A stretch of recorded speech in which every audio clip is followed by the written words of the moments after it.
പടവ് ചെയ്യാനുള്ള കല്ല് മേസ്തിരിക്ക് മുകളിലേക്ക് എത്തിച്ചു കൊടുക്കുമ്പോഴാണ് അജിത്തിന്റെ ഫോൺ റിങ് ചെയ്യുന്നത്. അജിത്തെ, നിന്റെ ഫോണല്ലേ റിങ് ചെയ്യുന്നത്? മേസ്തിരി വാസു പകുതിയോളം പടവ് ചെയ്തു വന്ന വീടിനു മുകളിലെ ചെങ്കല്ലിൽ ഇരുന്നുകൊണ്ട് അജിത്തിനോട് ചോദിച്ചു. ആ അതെ, എൻ്റെ തന്നെയാ. അപ്പുറത്ത് അഴിച്ചുവെച്ച ഷർട്ടിനകത്ത് നിന്നാ. ഞാൻ ഒന്ന് എടുത്തു നോക്കട്ടെ വാസുവേട്ടാ? ഓ, നീ ചെന്ന് നോക്ക്. അത് പറഞ്ഞുകൊണ്ട് വാസു അയാളുടെ മുണ്ടിന്റെ മടിക്കുത്തിൽ തിരുകി വെച്ചിരുന്ന ഒരു സിഗരറ്റ് എടുത്ത് ചുണ്ടോട് ചേർത്ത് അതിന് തീ കൊളുത്തി. അജിത്ത് അപ്പോൾ അപ്പുറത്തെ മുറിയിൽ രാവിലെ വന്നപ്പോൾ അഴിച്ചു വെച്ചിരുന്ന ഡ്രസ്സിന്റെ കവറെടുത്തു. അതിൽ നിന്നും മൊബൈൽ എടുത്തു നോക്കിയപ്പോൾ വീട്ടിൽ നിന്നും അമ്മയുടെ കോളാണ്. ഹലോ അമ്മേ. അജിത്ത് കോൾ അറ്റൻഡ് ചെയ്തു. ആ മോനെ, ഹിമമോൾക്ക് വയ്യ. ഞങ്ങളിവിടെ മെഡിക്കൽ കോളേജ് ഹോസ്പിറ്റലിലാണ്. അമ്മ ഫോൺ എടുത്ത പാടെ അജിത്തിനോട് പറഞ്ഞു. എന്തു പറ്റി? അജിത്ത് ചോദിച്ചു. ഒരു 10-11 മണിയായപ്പോൾ വയറ്റിൽ നിന്ന് ചെറിയൊരു വേദന എടുക്കുന്നു അമ്മേ എന്ന് പറഞ്ഞ് എൻ്റെ അടുത്ത് അടുക്കളയിലേക്ക് വന്നിരുന്നു. ഞാൻ ഗ്യാസിൻ്റെ വല്ല വേദനയും ആവുമെന്ന് കരുതി 2 മണി ജീരകം കയ്യിൽ കൊടുത്തു. അപ്പോഴേക്കും ചോറ് വെന്തിരുന്നു. ഞാൻ വേഗം കുറച്ച് കഞ്ഞിവെള്ളമൊക്കെ കുടിക്കാൻ കൊടുത്തു. അത് കഴിഞ്ഞപ്പോഴേക്കും കുട്ടി 1-2 തവണ നന്നായി ഛർദ്ദിച്ചു. പിന്നെ വയറ്റിൽ നിന്നും നടുവിൽ നിന്നും വേദന കൂടി വരുന്നു എന്ന് പറഞ്ഞു. 8-ാം മാസം ആയതല്ലേ. എനിക്ക് പിന്നെ വെച്ചുകൊണ്ടിരിക്കാൻ പേടി തോന്നി. ഞാൻ ആ സമയത്തൊക്കെ ഇത് പറയാൻ വേണ്ടി നിന്നെ ഫോണിൽ വിളിച്ചിരുന്നു. നിന്റെ ഫോൺ പരിധിക്ക് പുറത്താണെന്നാ പറയുന്നത്. ഞാൻ അപ്പോൾ തന്നെ സുധീഷിന്റെ ഓട്ടോ വിളിച്ച് ഇങ്ങോട്ട് കൊണ്ടുവന്നു. ഇവിടെ കൊണ്ടുവന്ന പാടെ അവര് പരിശോധിച്ചു, സ്കാൻ ചെയ്തു. ഗർഭപാത്രത്തിന് എന്തോ കുറച്ച് അകൽച്ച പറ്റിയിട്ടുണ്ടെന്നാ പറഞ്ഞത്. അപ്പോഴാ കുട്ടി എന്നോട് പറഞ്ഞത് വീട്ടിൽ വെച്ച് ബാത്റൂമിൽ പോയപ്പോൾ ചെറുതായി ഒന്ന് കാല് തെന്നി പോയിരുന്നെന്ന്. പക്ഷേ പറയാൻ മാത്രം വലിയ വീഴ്ചയൊന്നും ഉണ്ടായില്ലത്രേ. ചെറുതായി ഒന്ന് ഇരുന്നു പോയിട്ടേ ഉള്ളൂ എന്ന് പറഞ്ഞു. അതിനുശേഷമാണ് വേദന വന്നതെന്ന്. എന്തായാലും നീ പെട്ടെന്ന് ഇങ്ങോട്ടൊന്ന് വരുമോ മോനെ? ഞാൻ ഒറ്റയ്ക്കല്ലേ ഉള്ളൂ, അമ്മ പറഞ്ഞു. അജിത്തിന്റെ ഭാര്യ ഹിമ ഇപ്പോൾ 8 മാസം ഗർഭിണിയാണ്. തുടക്കം മുതലേ അവൾക്ക് ചെറിയ ചെറിയ ബുദ്ധിമുട്ടുകളൊക്കെ ഉണ്ടായിരുന്നു. ഛർദിയും ബ്ലീഡിംഗ് ഒക്കെ കാരണം 1-2 തവണ ഹോസ്പിറ്റലിൽ അഡ്മിറ്റ് ആയിട്ടുണ്ട്.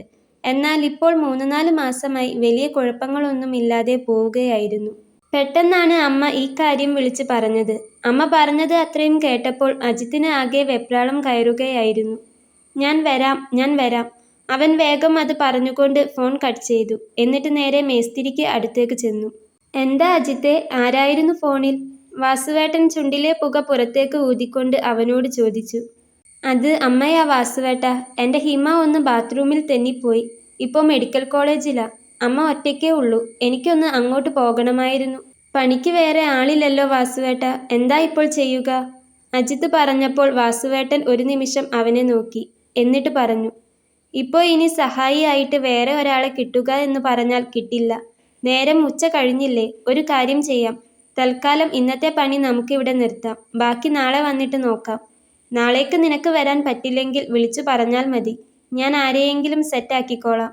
ഇപ്പോൾ എന്തായാലും നിന്റെ കാര്യം നടക്കട്ടെ. ഒരു ഹോസ്പിറ്റൽ കേസല്ലേ.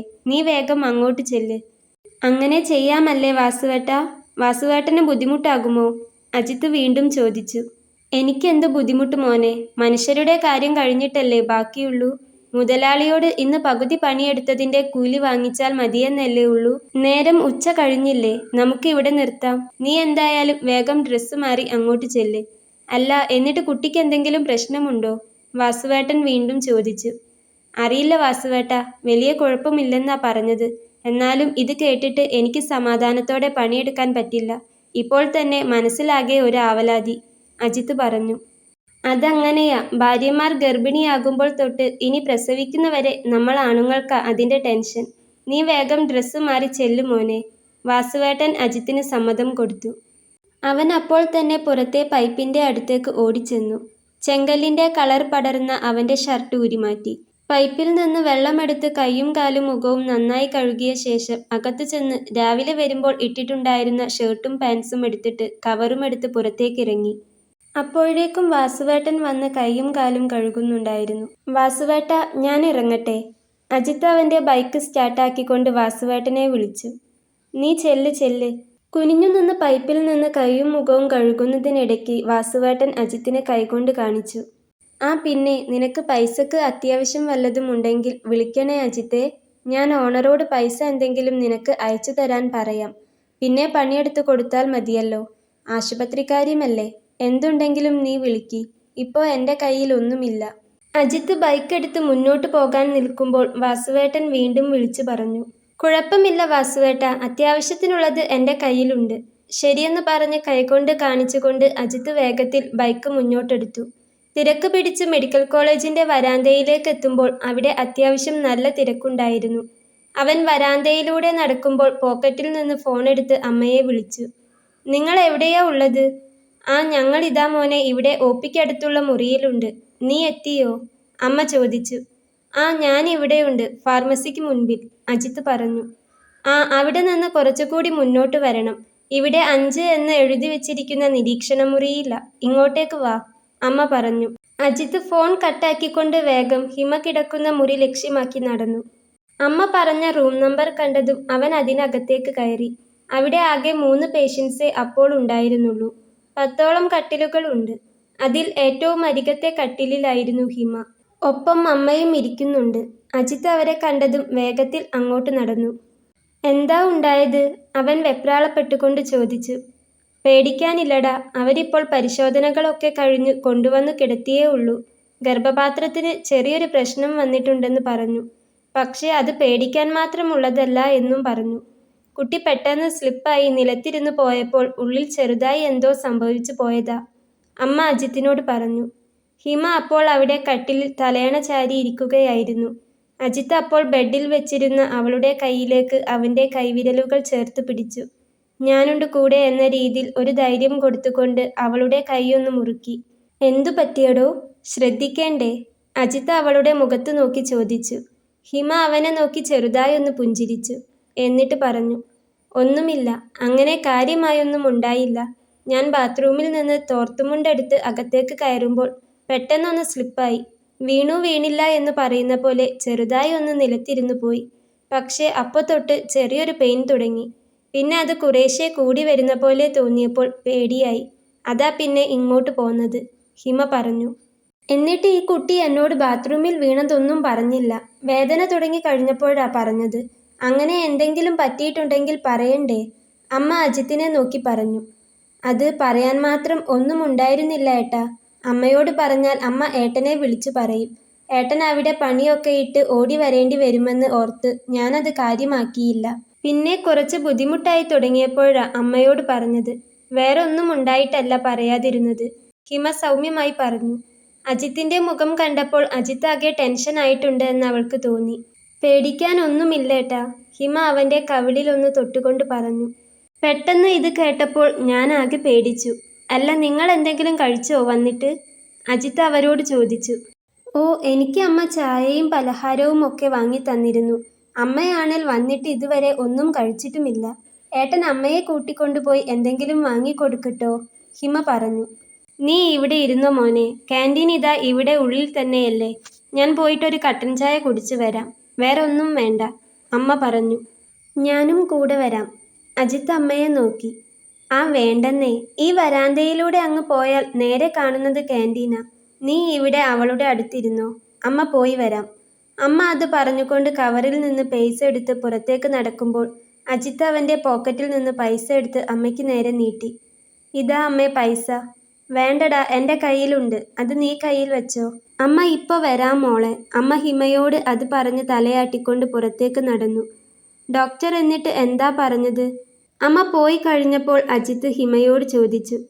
സ്കാൻ ചെയ്തു, വേറെ ബുദ്ധിമുട്ടുകളൊന്നുമില്ല. പെട്ടെന്ന് വീണതിൻ്റെ ചെറിയൊരു പെയിൻ വന്നതാണെന്ന് പറഞ്ഞു. ശ്രദ്ധിക്കാനും പറഞ്ഞു. കുറച്ച് സമയം കഴിഞ്ഞാൽ വീട്ടിൽ പോകാൻ പറ്റാൻ മതി. ഏട്ടൻ ടെൻഷനാവല്ലേ, ഹിമ അവനെ സമാധാനിപ്പിക്കാൻ എന്ന പോലെ പറഞ്ഞപ്പോൾ അജിത്ത് അവളുടെ മുഖത്തേക്ക് തന്നെ നോക്കുകയായിരുന്നു. ഒന്നുമില്ല മാഷേ, ദേ ഇതിനകത്തിരിക്കുന്ന ആൾ ഇപ്പോഴും ചവിട്ടിക്കൊണ്ടിരിക്കുന്നുണ്ട്. അവൾ അത് പറഞ്ഞുകൊണ്ട് അജിത്തിൻ്റെ കൈയെടുത്ത് അവളുടെ വയറിൽ വെച്ചു. അജിത്ത് കൈവച്ചതും വയറ്റിനകത്ത് കിടന്നു കുഞ്ഞു വല്ലാതെ ചവിട്ടിക്കൊണ്ടിരിക്കുകയായിരുന്നു. ഇയാൾ ഉഷാറാണല്ലേ, അത് മതി, അജിത്ത് അവളെ നോക്കി ചിരിച്ചു. ശേഷം അത്യാവശ്യം വലിപ്പമെത്തിയ അവളുടെ വയറിൽ അവൻ്റെ ചുണ്ടുകൾ ചേർത്ത് ഒരുമ്മ വെച്ചു. എന്നിട്ട് അവളുടെ വലതുകൈ അവൻ്റെ 2 കൈക്കുള്ളിലുമാക്കി മുറുക്കി പിടിച്ചു. ഹിമ അപ്പോൾ മറുകൈ കൊണ്ട് അവൻ്റെ തലമുടികൾക്കിടയിലൂടെ വിരലിട്ടുകൊണ്ട് ആശ്വാസം എന്ന പോലെ ഒന്ന് തലോടി. സ്കാനിങ്ങിന് കുറേ പൈസയായോ? അജിത്ത് ഹിമയെ നോക്കി. കറക്റ്റ് എത്രയായി എന്ന് എനിക്കറിയില്ല ഏട്ടാ. അമ്മയാണ് കൊടുത്തത്. അമ്മയുടെ കയ്യിലുണ്ട് എന്ന് പറഞ്ഞു. പിന്നെ ഏട്ടൻ എനിക്ക് അയച്ചു തരാറുണ്ടായിരുന്ന പൈസ എൻ്റെ ഗൂഗിൾ പേയിലുണ്ടല്ലോ. ഞാൻ അമ്മയോട് ഫോൺ കൊണ്ടുപോയി ഗൂഗിൾ പേ ചെയ്യാമെന്ന് പറഞ്ഞതാ. പക്ഷേ അമ്മയ്ക്ക് അത് ഉപയോഗിക്കാൻ അറിയില്ലല്ലോ എന്ന് പിന്നെയാ ഓർത്തത്. പിന്നെ എനിക്ക് അവിടെ വരെ നടന്നു പോകാനും കഴിയില്ലല്ലോ. അതുകൊണ്ട് അമ്മ കൊടുത്തു. ഹിമ അത് പറഞ്ഞുകൊണ്ട് അവനെ നോക്കി. സാരമില്ല, അമ്മയുടെ കയ്യിൽ കാണും, അജിത്ത് പറഞ്ഞു. നിനക്ക് എന്തെങ്കിലും കഴിക്കാൻ വാങ്ങിക്കണോ? അജിത്ത് വീണ്ടും അവളോട് സ്നേഹത്തോടെ ചോദിച്ചു. വേണ്ട ഏട്ടാ, ചോറ് കഴിച്ചു കഴിഞ്ഞപ്പോഴാ ഇത് സംഭവിച്ചത്. പിന്നെ ഇവിടെ വന്ന ശേഷം അമ്മ ചായയായിട്ടും പൊറോട്ടയായിട്ടും കട്ട്ലേറ്റ് ആയിട്ടും ഒക്കെ വാങ്ങിക്കൊണ്ട് തന്നിരുന്നു. അതുകൊണ്ട് ഇപ്പോൾ ഒന്നും വേണ്ട, ഹിമ പറഞ്ഞു. അജിത്ത് അവളുടെ കയ്യിൽ മുറുകെ പിടിച്ചുകൊണ്ട് അങ്ങനെയിരുന്നു.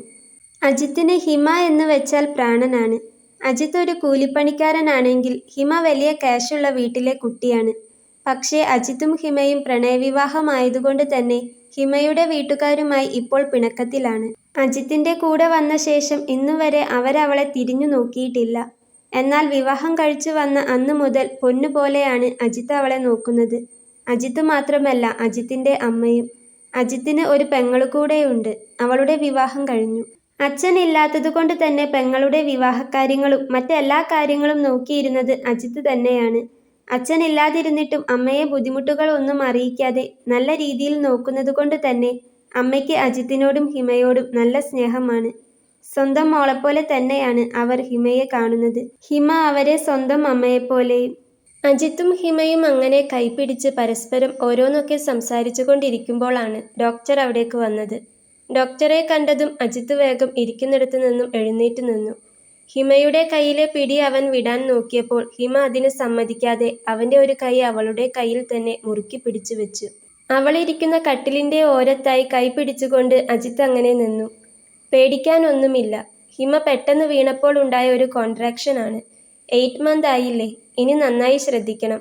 ഇങ്ങനെ ഒരു വീഴ്ചയൊക്കെ കുറച്ച് സ്ട്രോങ്ങിൽ പറ്റിയാൽ പിന്നെ ഞാൻ പറയണ്ടല്ലോ. പോരാത്തതിന് മഴക്കാലവും. എവിടെയെങ്കിലുമൊക്കെ വഴുക്കി വീണ് ഈ ടൈമിൽ എന്തെങ്കിലും പറ്റിയാൽ അറിയാലോ.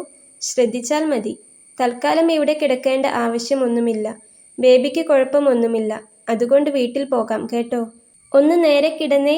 ഡോക്ടർ അത് പറഞ്ഞപ്പോൾ ഹിമ കട്ടിലിൽ ഇരിക്കുന്നിടത്ത് നിന്ന് പതിയെ താഴേക്ക് നിവർന്നു കിടന്നു. അവളുടെ കയ്യിൽ അപ്പോഴും അജിത്തിന്റെ കൈയുണ്ടായിരുന്നു. ഡോക്ടർ അപ്പോൾ അവളുടെ ചുരിദാറിന്റെ ടോപ്പ് പൊന്തിച്ച് ഡോക്ടറുടെ കൈകൊണ്ട് വയറ്റിൽ നന്നായി പ്രസ് ചെയ്തു നോക്കി. ശേഷം കഴുത്തിലുണ്ടായിരുന്ന സ്റ്റെതസ്കോപ്പ് എടുത്ത് വയറിൽ വെച്ച് അങ്ങും ഇങ്ങുമൊക്കെ നോക്കി. ഇറ്റ്സ് ഓക്കെ, ഡോക്ടർ പറഞ്ഞു. ഹസ്ബൻഡ് ആണല്ലേ? അവരപ്പോൾ അജിത്തിന്റെ മുഖത്തേക്ക് നോക്കി ചോദിച്ചു. അതെ, അജിത്ത് തലയാട്ടി. പേടിക്കാനൊന്നുമില്ലല്ലോ ഡോക്ടർ? അജിത്ത് ഡോക്ടറെ നോക്കി. ഹേയ് ഇല്ല, ഹിമയേക്കാൾ ടെൻഷൻ ഹസ്ബൻഡിന്റെ മുഖത്താണല്ലോ. പേടിക്കാനൊന്നുമില്ല. വീഴ്ച പറ്റിയെന്ന് കേട്ടപ്പോൾ ടെൻഷനായി കാണുമല്ലേ? ഡോക്ടർ ചിരിച്ചു. ശേഷം സിസ്റ്ററുടെ കയ്യിൽ നിന്ന് ബോർഡ് വാങ്ങി അതിലെ ഷീറ്റിൽ കുറച്ച് മരുന്ന് എഴുതി അത് ഹിമയ്ക്ക് കൊടുത്തുകൊണ്ട് പറഞ്ഞു. തൽക്കാലം ഹിമ കഴിച്ചുകൊണ്ടിരിക്കുന്ന മരുന്നുകൾ തന്നെ കണ്ടിന്യൂ ചെയ്യാൻ എഴുതിയിട്ടുണ്ട്. പിന്നെ ബ്ലഡ് സർക്കുലേഷൻ കുറച്ചൊന്ന് കൂടാൻ വേണ്ടിയിട്ട് ആസ്പിരിൻ്റെ ഒരു ടാബ്ലറ്റ് സ്റ്റാർട്ട് ചെയ്യുന്നുണ്ട്. ശരി, മറ്റെന്തെങ്കിലും ബുദ്ധിമുട്ടുണ്ടെങ്കിൽ വന്നാൽ മതി. ഓക്കെ, ഡോക്ടർ അത് പറഞ്ഞു ചിരിച്ചുകൊണ്ട് പുറത്തേക്ക് പോയി. അപ്പോൾ വീട്ടിൽ പോകാമല്ലേ? അജിത്ത് ഹിമയോട് ചോദിച്ചു. പോകാം. ഹിമ അപ്പോഴും അജിത്തിൻ്റെ കൈ മുറുകെ പിടിച്ചിട്ടുണ്ടായിരുന്നു. നീ എന്താ ഡോക്ടർ വന്നപ്പോഴും പിടിവിടാതിരുന്നത്? അജിത്ത് ചിരിച്ചുകൊണ്ട് അവളെ നോക്കി. എന്തിനാ പിടിവിടുന്നത്? എൻ്റെ ഏട്ടൻ്റെ കയ്യിൽ പിടിക്കുമ്പോൾ എനിക്ക് കിട്ടുന്നൊരു സേഫ്റ്റി ഉണ്ട്. അത് എത്രമാത്രമാണെന്ന് ഏട്ടന് അറിയാമോ? വല്ലാത്തൊരു ധൈര്യമാ ഏട്ടൻ്റെ കയ്യിൽ മുറുകെ പിടിക്കുമ്പോൾ. ഒരു സന്തോഷവും. ഹിമ അത് പറഞ്ഞപ്പോൾ അജിത്ത് സന്തോഷത്തോടെ അവളെ നോക്കി. അപ്പോഴേക്കും അമ്മ ചായ കുടിച്ച് തിരിച്ചെത്തി. ഡോക്ടർ വന്നിരുന്നോ? അമ്മ ചോദിച്ചു. ആ, വന്നു നോക്കിയിരുന്നു. മറ്റു കുഴപ്പങ്ങളൊന്നുമില്ല. വീട്ടിൽ പോകാമെന്നാ പറഞ്ഞത്, അജിത്ത് അമ്മയോട് പറഞ്ഞു. ആണോ? എന്നാ പോകാമല്ലേ? അമ്മ ഹിമയെ നോക്കി. പോകാം. നിങ്ങൾ എന്തായാലും ഇവിടെ ഇരിക്കി. ഞാൻ പോയൊരു ടാക്സി വിളിച്ചു വരാം. അജിത്ത് അത് പറഞ്ഞുകൊണ്ട് അവിടെ നിന്ന് എണീറ്റു. ഏട്ടൻ പോയി ചായ വല്ലതും കുടിച്ചോ? എന്നിട്ട് പതിയെ ഇറങ്ങാൻ നോക്കാം. പണിസ്ഥലത്ത് നിന്ന് വന്നതല്ലേ, എന്തെങ്കിലും കുടിച്ചിട്ട് ടാക്സി വിളിച്ചുകൊണ്ട് വന്നാൽ മതി, ഹിമ പറഞ്ഞു. അത് ഞാൻ കുടിച്ചോളാം, അജിത്ത് ചിരിച്ചു. എന്നിട്ട് ടാക്സി വിളിക്കാനായി പുറത്തേക്ക് നടന്നു. അല്പസമയത്തിനകം തന്നെ അജിത്ത് ടാക്സി വിളിച്ച് കൊണ്ടുവന്നു. ഹോസ്പിറ്റലിന് മുൻപിൽ നിർത്തിയ ശേഷം റൂമിലേക്ക് വന്നു. അപ്പോൾ അവൻ്റെ കൂടെ അറ്റൻഡറും ഹിമയ്ക്ക് ഇരിക്കാനുള്ള വീൽചെയറും ഉണ്ടായിരുന്നു. ഹിമ വയറും താങ്ങി പിടിച്ചുകൊണ്ട് കട്ടിലിൽ നിന്നും എണീറ്റ് വീൽചെയറിലേക്കിരുന്നു. അമ്മ അപ്പോഴേക്കും സ്കാനിങ്ങിൻ്റെ കവറുകളും മറ്റുമെടുത്ത് കയ്യിൽ വെച്ചിരുന്നു. അവർ ഹോസ്പിറ്റലിന് മുൻവശത്ത് എത്തി ടാക്സിയിൽ കയറി. 45 മിനിറ്റോളം എടുത്ത ശേഷം ടാക്സി അജിത്തിൻ്റെ വീടിൻ്റെ മുൻപിൽ ചെന്ന് നിർത്തി. ഹിമ പതിയെ അതിൽ നിന്നിറങ്ങി. അമ്മ പോയി വേഗം വാതിൽ തുറന്നു. അജിത്ത് അപ്പോൾ ടാക്സിക്കാരന് പൈസ കൊടുക്കുകയായിരുന്നു. പൈസ കൊടുത്തു കഴിഞ്ഞ് അയാളെ പറഞ്ഞുവിട്ട് അജിത്ത് റൂമിൽ എത്തിയപ്പോൾ അവിടെ കട്ടിലിൽ ഇരിക്കുന്ന ഹിമയെ ആണ് കണ്ടത്. അമ്മ എവിടെ? അജിത്ത് ഹിമയോട് ചോദിച്ചു. കുളിക്കാൻ പോയി, ഹിമ പറഞ്ഞു. അജിത്ത് അപ്പോൾ മുറിയുടെ വാതിൽ ലോക്ക് ചെയ്തുകൊണ്ട് അവൾക്കരികിൽ വന്നിരുന്നു. ഹിമ അപ്പോൾ അവൻ്റെ തോളിലേക്ക് തല ചായ്ച്ചുകൊണ്ട് കിടന്നു. അവൻ അവൻ്റെ കൈ നീട്ടി ഹിമയുടെ അരയിലൂടെ കൈയിട്ട് അവളെ അവനോട് ചേർത്ത് പിടിച്ചു. എന്നിട്ട് അവളുടെ നെറുകിൽ ഉമ്മ വെച്ചു. നിനക്കിപ്പോൾ മറ്റു ബുദ്ധിമുട്ടൊന്നും തോന്നുന്നില്ലല്ലോ? അവൻ അവളുടെ കണ്ണിലേക്ക് നോക്കി വളരെ സ്നേഹത്തോടെ ചോദിച്ചു. ഒന്നും തോന്നുന്നില്ല, എൻ്റെ ഏട്ടൻ്റെ അടുത്തല്ലേ ഞാൻ, പിന്നെന്ത് തോന്നാനാ? അവൾ അവൻ്റെ തോളിൽ കിടന്നുകൊണ്ട് തന്നെ അവൻ്റെ കണ്ണിലേക്ക് നോക്കി. അജിത്ത് അപ്പോൾ ഒന്നുകൂടെ അവളെ അവനോട് ചേർത്തു നിർത്തി. പിന്നെ ഇന്ന് രാവിലെ ഏട്ടൻ ജോലിക്ക് പോയി കഴിഞ്ഞപ്പോൾ ഒരു സംഭവമുണ്ടായി. ഞാൻ പണിസ്ഥലത്തേക്ക് വിളിച്ച് പറയണ്ട എന്ന് കരുതിയിട്ടാ പറയാതിരുന്നത്. ഹിമ അത് പറഞ്ഞപ്പോൾ എന്താ കാര്യം എന്ന മട്ടിൽ അജിത്ത് അവളെ നോക്കി. ഏട്ടൻ ജോലി കഴിഞ്ഞു വന്നിട്ട് പറയാമെന്ന് വിചാരിച്ചതായിരുന്നു. അപ്പോഴേക്കല്ലേ പിന്നെ ഈ വീഴ്ചയൊക്കെ ഉണ്ടായത്, ഹിമ പറഞ്ഞു. നീ കാര്യം പറ, എന്താ? അജിത്ത് അവളോട് ചോദിച്ചു. ഇന്ന് വീട്ടിൽ നിന്ന് അച്ഛൻ വിളിച്ചിരുന്നു. അവൾ അത് പറഞ്ഞപ്പോൾ അജിത്തിന് പെട്ടെന്ന് ഒരു ഞെട്ടലാണുണ്ടായത്. അച്ഛനോ? അയാൾ എന്തിനാ ഇപ്പോൾ ഇങ്ങോട്ട് വിളിച്ചത്? അയാളുടെ ആരെങ്കിലും ഉണ്ടോ ഇവിടെ? അജിത്ത് അവളോട് ചോദിച്ചു. ദേഷ്യപ്പെടല്ലേ ഏട്ടാ, ഏട്ടൻ ചൂടാവാൻ വേണ്ടി പറഞ്ഞതല്ല. അവൾ അവൻ്റെ കയ്യിൽ മുറുകെ പിടിച്ചു. ഹിമ അത് പറഞ്ഞപ്പോൾ അജിത്തിൻ്റെ മുഖം വല്ലാതെ മാറിയിരുന്നു. എന്തിനാ അയാൾ വിളിച്ചത്? നീ ഇനി അയാളുടെ കൂടെ പോകുന്നുണ്ടോ? അജിത്ത് അവളുടെ മുഖത്ത് നോക്കാതെ താഴേക്ക് നോക്കിക്കൊണ്ട് ചോദിച്ചു. പോകണമെന്ന് വിചാരിക്കുന്നു, ഹിമ പറഞ്ഞു. എന്നാ പിന്നെന്തിനാ ഈ സമയം വരെ കാത്തത്? വിളിച്ചപ്പോൾ തന്നെ ഇറങ്ങിപ്പോയിക്കൂടായിരുന്നോ? അജിത്തിൻ്റെ സംസാരത്തിൽ നിരാശ പടർന്നു. അങ്ങനെ ഇട്ടിട്ട് പോകാൻ പറ്റുമോ എനിക്ക്? ഞാൻ പോയി കഴിഞ്ഞാൽ ഏട്ടൻ എന്ത് ചെയ്യും? ഹിമ ചോദിച്ചു. എൻ്റെ കാര്യം നോക്കണ്ടല്ലോ, ഞാൻ എങ്ങനെയെങ്കിലുമൊക്കെ ജീവിച്ചു പോയിക്കോളും. അജിത്ത് അപ്പോഴും അവളുടെ മുഖത്ത് നോക്കിയില്ല. പക്ഷേ എനിക്ക് നോക്കിയല്ലേ പറ്റൂ. എന്നെ സംബന്ധിച്ചിടത്തോളം എനിക്ക് എൻ്റെ ഏട്ടൻ ആരാണ്? ഇന്ന് ഫോൺ വിളിച്ച് അച്ഛൻ ആരാണെന്ന് ഏട്ടന് തന്നെ നന്നായി അറിയാമല്ലോ. ഇതെൻ്റെ ജീവനാണെങ്കിൽ അയാൾ എൻ്റെ ആരുമല്ല. പിന്നെന്തിനാ ഞാൻ കാര്യം പറഞ്ഞു വരുമ്പോഴേക്കും ഏട്ടൻ ചൂടാകുന്നത്? ഹിമ അജിത്തിൻ്റെ കൈ പിടിച്ച് അവൻ്റെ കയ്യിൽ ഒരു ഉമ്മ കൊടുത്തു. എന്നിട്ട് ഒന്നുകൂടെ അവനോട് ചേർന്നിരുന്നു. അജിത്ത് അപ്പോൾ ഒന്നും മിണ്ടാതെ തന്നെ ഇരിക്കുകയായിരുന്നു. ഒന്നും മിണ്ടാതിരിക്കല്ലേ, എന്നോട് ബാക്കി ചോദിക്ക്, ഹിമ അവനോട് പറഞ്ഞു. നീ പറ, ഞാൻ കേൾക്കുന്നുണ്ട്, അജിത്ത് താല്പര്യമില്ലാത്ത പോലെ പറഞ്ഞു. അമ്മയുടെ വീട്ടിലെ ഷെയർ കഴിഞ്ഞിട്ടുണ്ട്. അമ്മ ജീവിച്ചിരിപ്പില്ലാത്തതുകൊണ്ട് നിയമപ്രകാരം നോക്കുമ്പോൾ ഞാനാണല്ലോ അതിനുള്ള അവകാശി. ആ കാര്യം പറയാനാ വിളിച്ചത്. അത് അച്ഛന് വേണമെന്ന്.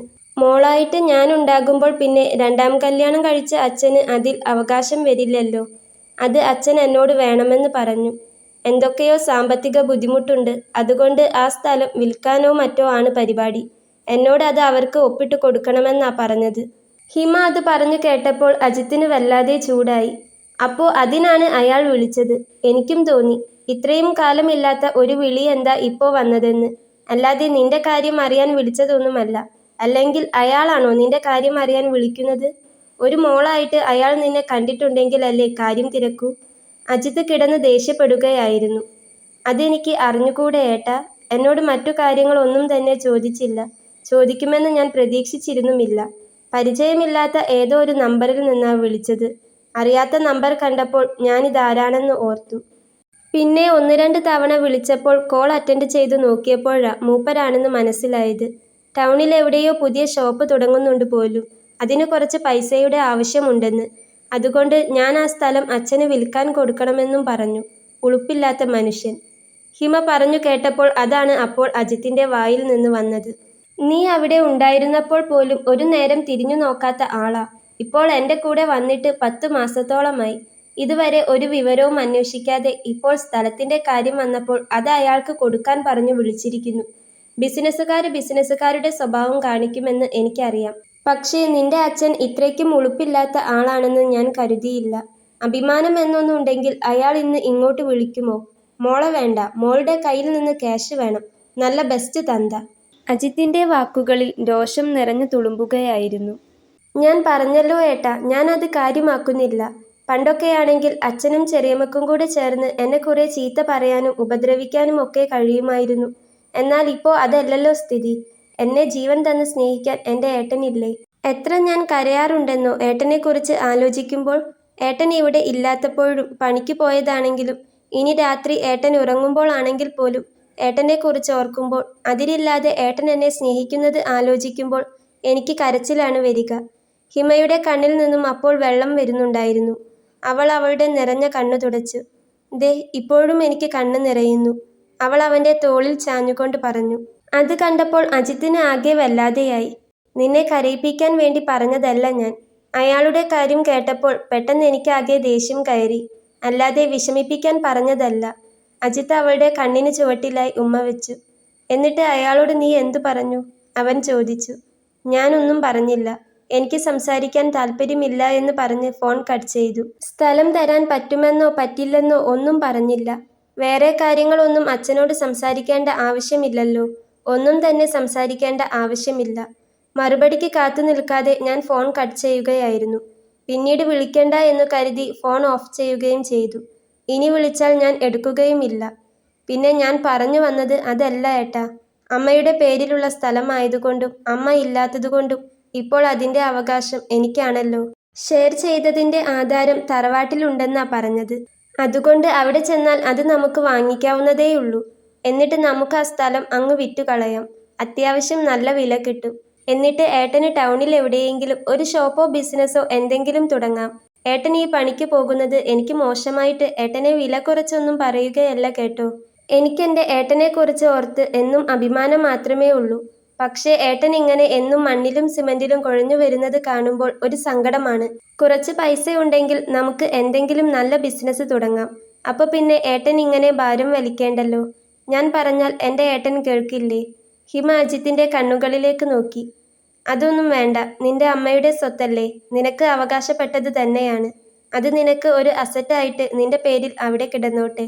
വെറുതെ വിറ്റു കളയണ്ട, അജിത്ത് പറഞ്ഞു. വെറുതെ വിറ്റു കളയുകയല്ലല്ലോ, നമുക്ക് ഞാൻ പറഞ്ഞ പോലെ എന്തെങ്കിലും ബിസിനസ് നോക്കാം. അതാവുമ്പോൾ ഏട്ടന് കുറെ ആശ്വാസം കിട്ടും. രാവിലെ എഴുന്നേറ്റ് ഇങ്ങനെ പോകണ്ട, സന്ധ്യയോളം കല്ലും മണലും എടുത്ത് ചുമക്കണ്ട. എനിക്കും അതൊരു ആശ്വാസമാകും. പിന്നെ കുഞ്ഞുകൂടി വന്നു കഴിഞ്ഞാൽ നമുക്ക് കുഞ്ഞിനെ നോക്കി സന്തോഷത്തോടെ ഇരിക്കാമല്ലോ, ഹിമ അജിത്തിനോട് പറഞ്ഞു. മോളെ നീ കുളിക്കുന്നില്ലേ? അപ്പോഴേക്കും ഹാളിൽ നിന്ന് അമ്മയുടെ ശബ്ദം കേട്ടു. ദേ രണ്ടാൾക്കും ചായ എടുത്തു വെച്ചിട്ടുണ്ട്, രണ്ടുപേരും ഇത് കുടിച്ചിട്ട് കുളിക്കാൻ നോക്ക്, അമ്മ വിളിച്ചു പറഞ്ഞു. അമ്മ വിളിക്കുന്നുണ്ട്, നീ വാ പോയി നോക്കാം, അജിത്ത് അവളെ വിളിച്ചു. അവൾ അപ്പോൾ സ്നേഹത്തോടെ അവൻ്റെ കണ്ണുകളിലേക്ക് തന്നെ നോക്കുകയായിരുന്നു. ഞാൻ അച്ഛൻ്റെ കാര്യം പറഞ്ഞപ്പോൾ ചൂടായോ? ഹിമ അവൻ്റെ കണ്ണുകളിലേക്ക് നോക്കി കൊച്ചു കുട്ടികൾ ചോദിക്കുന്ന പോലെ കൊഞ്ചിക്കൊണ്ട് ചോദിച്ചു. ഇല്ലടാ, എനിക്ക് പെട്ടെന്ന് അയാളുടെ കാര്യം കേട്ടപ്പോൾ എന്തോ ഒരു പോലെ. സാരമില്ല, നീ അത് മറന്നേക്കൂ. അജിത്ത് അത് പറഞ്ഞുകൊണ്ട് അവളുടെ നെറ്റിയിൽ ഒന്നുകൂടി ഉമ്മ വെച്ചു. ശേഷം അജിത്തും ഹിമയും എഴുന്നേറ്റ് ഡൈനിങ് ഹാളിലേക്ക് ചെല്ലുമ്പോൾ അമ്മ അവിടെ മേശപ്പുറത്ത് ചൂടുള്ള ചായ തിളപ്പിച്ച് കൊണ്ടുവച്ചിട്ടുണ്ടായിരുന്നു. 2 തരം ബേക്കറി പലഹാരങ്ങളും അവിടെ പ്ലേറ്റിൽ എടുത്തു വെച്ചിരുന്നു. ഹോസ്പിറ്റലിൽ നിന്ന് വന്നതല്ലേ എന്ന് കരുതി ഞാനൊന്ന് തലയിൽ കൂടെ വെള്ളമൊഴിച്ചു. മഴ വിട്ടുപോകാത്തതുകൊണ്ട് നല്ല തണുപ്പ്. മോള് തല നനയ്ക്കേണ്ട, അമ്മ ചൂടുവെള്ളം ഉണ്ടാക്കി തരാം. ഒന്ന് കൈയും കാലും കഴുകി ഡ്രസ്സ് മാറിയാൽ മതി. അതിനു മുൻപ് രണ്ടാളും ഇരുന്ന് ചായ കുടിച്ചോ? അമ്മ തല തോർത്തിക്കൊണ്ടിരിക്കുമ്പോൾ തണുപ്പോടുന്ന പോലെ വിറച്ചിട്ട് പറഞ്ഞു. ഹിമയും അജിത്തും അവിടെ കസേരയിലിരുന്ന് ചായ കുടിക്കാനായി ചായ ഗ്ലാസ് കയ്യിലെടുത്തപ്പോഴാണ് പുറത്തുനിന്ന് കോളിംഗ് ബെൽ കേൾക്കുന്നത്. ആരോ വന്നു, ഞാനൊന്ന് നോക്കട്ടെ. അജിത്ത് അത് പറഞ്ഞുകൊണ്ട് എഴുന്നേറ്റ് പോയി വാതിൽ തുറന്നപ്പോൾ അജിത്തിൻ്റെ ഉറ്റ കൂട്ടുകാരനായ റോഷനായിരുന്നു അത്. 1-ാം ക്ലാസ് മുതൽ +2 വരെ അജിത്തും റോഷനും ഒരുമിച്ച് പഠിച്ചതാണ്. റോഷൻ ഇപ്പോൾ 5 വർഷമായി ഗൾഫിലാണ്. പ്രതീക്ഷിക്കാതെ റോഷനെ കണ്ടതും അജിത്ത് ഒന്ന് ഷോക്കായി. എടാ മോനെ, നീ എന്താ പറയാതെ പെട്ടെന്ന്? അജിത്ത് അവനെ കണ്ടപാടെ ചോദിച്ചു. പെട്ടെന്നായിരുന്നു, ഇന്നലെ എത്തിയതേയുള്ളൂ, റോഷൻ ചെരുപ്പ് അഴിച്ചു വെച്ച് സ്റ്റെപ്പ് കയറിക്കൊണ്ട് പറഞ്ഞു. ശേഷം ഉമ്മറത്ത് എത്തിയതും അവൻ അജിത്തിനെ ചേർത്ത് കെട്ടിപ്പിടിച്ചു. പുറത്തുനിന്ന് സംസാരം കേട്ടപ്പോൾ ഹിമ വാതിലിനു അടുത്തേക്ക് വന്നു നോക്കി. പരസ്പരം വാരിപ്പുണർന്ന് സന്തോഷം പങ്കിടുന്ന അജിത്തിനെയും റോഷനെയുമാണ് ഹിമയ്ക്ക് അപ്പോൾ കാണാൻ കഴിഞ്ഞത്. ഹിമയ്ക്ക് പെട്ടെന്ന് കണ്ടപ്പോൾ റോഷനെ മനസ്സിലായില്ല. എങ്കിലും അജിത്തിന് അത്രമേൽ വേണ്ടപ്പെട്ട ആരോ ആണെന്ന് അവൾക്ക് തോന്നി. അപ്പോഴാണ് റോഷൻ ഹിമയെ കണ്ടത്. ആ മിസ്സിസ് അജിത്ത് ഇവിടെ ഉണ്ടായിരുന്നോ? ഇങ്ങ് വന്നേ, റോഷൻ ഹിമയെ വിളിച്ചു. നിനക്ക് ആളെ മനസ്സിലായില്ലേ? റോഷൻ, ഞാൻ ഫോട്ടോ കാണിച്ചു തന്നിട്ടില്ലേ? അജിത്ത് ഹിമയോട് ചോദിച്ചു.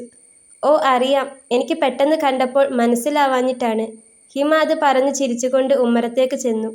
ഇതാ ഇത് പിടിക്ക്. റോഷൻ അവൻ്റെ കയ്യിലുണ്ടായിരുന്ന ഒരു കവർ ഹിമയ്ക്ക് നേരെ നീട്ടി. കുറച്ച് ചോക്ലേറ്റ്സും ഡ്രസ്സും ഒക്കെയാണ്.